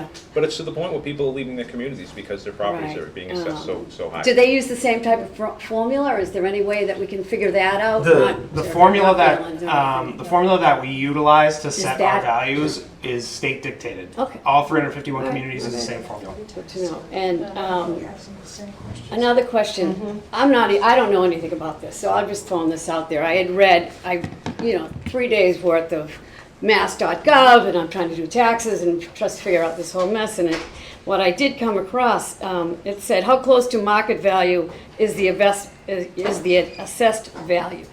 In most cases, there's only a 10 to 20% difference between market value and assessed value. Yep. Is that true? Yeah, and that's what this, Okay, so that's up what there? that 90 to 110% is right there. All right, because I was assessed at $1 million something, and my house is a shithole. And I'll admit it. Well, like I And if I said, bring someone in, like oh I my said. God, I couldn't sell it for more when- than 500. When the process is finished in the fall and the final Yeah. tax assessment comes out, you're gonna have to, I'll you know, make say, sure. listen, do I think I'm really relatively close to what I can If get I'm if I put it close, on the I'm market? good, but If you're it's- not, that's when you file the abatement. Okay. Thank you so much for all of this. I know this was hard. I'm on a couple of boards. This is no joke, but not. Hopefully you don't have to go through this on your boards. Thank you. Thank you. All right, do we have any more questions or? Yes, sorry. Rick Matthews, 37 Shore. And so, a lot has been talked about as far as the abatement, and it's mostly based on comps, on sales comps, of course. And the state mandates a certain amount of things, but those are the minimum requirements, are they not? I'm not sure what you In other refer words, you to. can take other things into account, especially the model that you use from your company is going to be pretty sophisticated, as you've already indicated. And therefore, it would take more things into account because everything is based on sales comp, and the neighborhood that you designated is the number of sales that were made is quite small. And so it's not necessarily a very good representation, because the margin of error, you keep talking about coefficient of dispersion.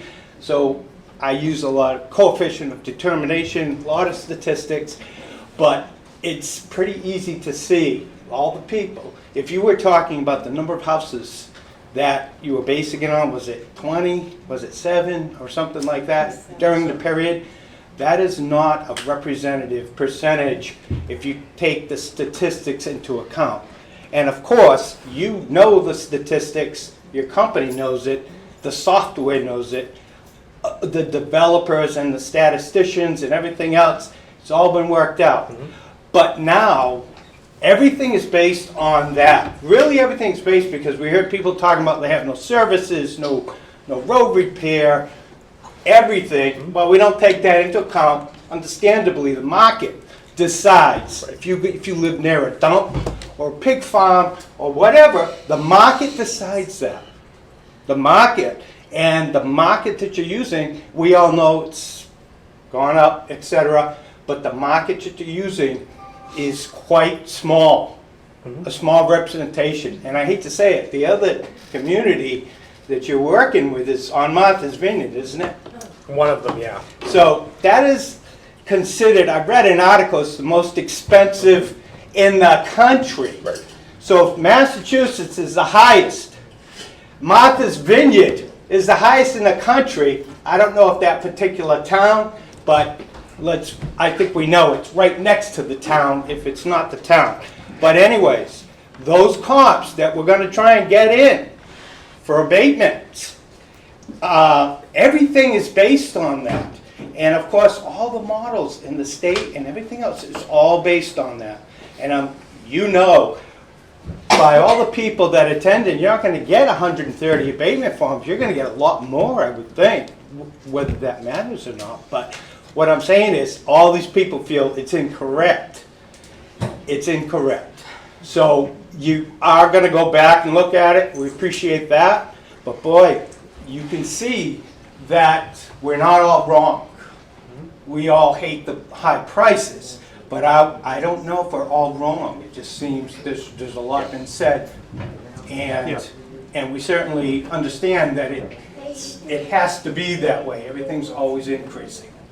But 100%, in my case, over 100% in 1 year. Yeah. You know, I can't believe, I'm surprised the state doesn't mandate that you can't do that. Only on exceptional cases. You can't increase the value by 100%, but of course you can, apparently. But the state should say, gee, you know, these are people, they can't, you know, a lot of them can't afford that. Can you find a way to explain that? Okay, anyways, but there are no state mandates on how much you can assess the value within 1 year, apparently. Correct, yeah. I want to make sure that folks understand too, you mentioned the community I work with in Martha's Vineyard. I don't compare I know. those sales When to you the mentioned town. Martha's Vineyard, we all, you know, Yeah, it's just I only the way it is. compare your assessments to sales data in the town of Lakeville. Yep, I get it. Thank you. Okay, well, we heard a lot tonight, and I want to thank you guys. You know, I don't want you to think that we're, you know, hammering you. Thanks You know, for the we're water. just, You're welcome, sir. That would just, you know, just confuse you. There's a lot of people, older people, that just can't afford this, you know, and, you know, we hate to see the small people get hit. So I don't know if there's anything that we can do, have our senators come in. I mean, that's probably a joke, right? Or our representative, he'll come in to relieve some of the rules and regulations from the state that you guys are tied up. I don't know if that's possible, you know. And the other thing is, if we come in and talk to you when you have your meeting, do we have to get on the agenda, right, to talk about this? Is that special? No. No, No, okay. there's always a section for new business or old business, and it Okay. can come up at that. So can we, now, if you didn't, or we didn't get the appraisal on the property, you know, 50, 90%, whatever, right? And you didn't get that money, would that hurt the budget of the town? In other words, you had to get, no? Dave? No, we we incorporate a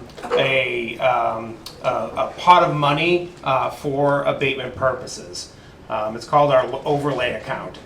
So when we set the tax rate, Real big one? we set, what we do is we look at the average of our last 5 years worth of abatements, and that's how we set the overlay amount. The overlay amount grows over the years, so in the 4 years that I've been here, and probably for as long as you've been on the board, we've never used the entirety of the overlay account for abatement purposes. Yeah, we've never come close to it. We always make sure for a scenario where, you know, something went wrong and we need to give back money from abatements, there's always more than enough in there. It's a conservative number we have to put in there. The other thing I want to point out is before you even get to that point of possibly using that overlay for abatements, there's that reevaluation that's done. Right. At that point, then everybody's taxes, including those not on the water, get revalued. There's a tax rate set based upon that. The town's still, again, going to collect the same amount of money no matter what we say or do, that Prop 2.5%. So in theory, if those folks here on the pond, those values come down from what they were on the tax bill that you've just received, then to make the numbers equal, those that are not on the pond are going to bear that burden. So their amounts may go up, and it might not be as much as you think because the number of houses on the pond and the dollar amount of the assessed value. Do you have that number? I'm not sure. It's not a huge percentage. It's not like the Long Pond, I'm sure you feel this way, but it's not like Long Pond valuation is 30% of the tax base of the town. It's nowhere near that. No. So if at that reevaluation point in January, correct? In the fall, the values on the pond come down, automatically that means to collect the same amount of taxes, those that are not on the pond theoretically are going to be paying more. So at that point, if you still feel like it's inaccurate and you come to us with an abatement and we approve it, there's money in the town budget, again called the overlay account, where we can grant those abatements and it doesn't make Johnny not get a teacher or us to lose a firefighter or a police officer. So that's part of what town government has in place to protect against that. And again, the key point there is there's going to be that reevaluation done before we even potentially get to the abatement process. But, okay, but I think the crowd is indicating that, you know, we got to come up with thousands of dollars before we get an abatement, and that, I guess that's the biggest issue. So I guess what I'm saying, do we get Representative Oral in here and see if he could do something for us, you know, take the pressure off you and then get into the senators to relieve some of the angles. You can that- always, I'm not gonna lie to you and say I think he's gonna be able to do anything about it. Right, yeah. But you could always reach out to him, again, it's statutory, so it's not just like he can say make a change. He'd have to sponsor a bill, introduce legislation, Exactly. which is a long process. Yeah. In the meantime, your best alternative is to check with the tax collector and say, Yeah. listen, what can we do to stretch this out or delay it to some degree? I can't tell you what she Yeah. will or won't do, but she did say to have anybody come down and see her, and they'll do whatever they can to try to help get you through this until. Okay, the well, final time. that's right. We have to follow the rules. We have to follow the rules, no doubt about it. But I'm saying we want to change the rules for you and us. So if we put our foot forward and ask the representatives to come in here and start the ball rolling, might take a couple of years, but if we don't ask, we don't receive. You are absolutely correct, sir, and that's where, All right. unfortunately, you have to start with them. You can't start If with my us. lovely wife, could I ask her to come up here? And I would like to give you guys, and if you guys would give them a round of applause, I appreciate all the hard work. Okay? Okay, Dave, you're great. Thank you very much. Does anyone else have a question or anything? I think we're probably finished at this point, so. Okay, any other new business to come before the board? Any old business to come before the board? I will entertain a motion to adjourn. Do we have a second? All in favor? Aye. Aye. Meeting is adjourned. You guys buying drinks tonight? I thought you were buying drinks.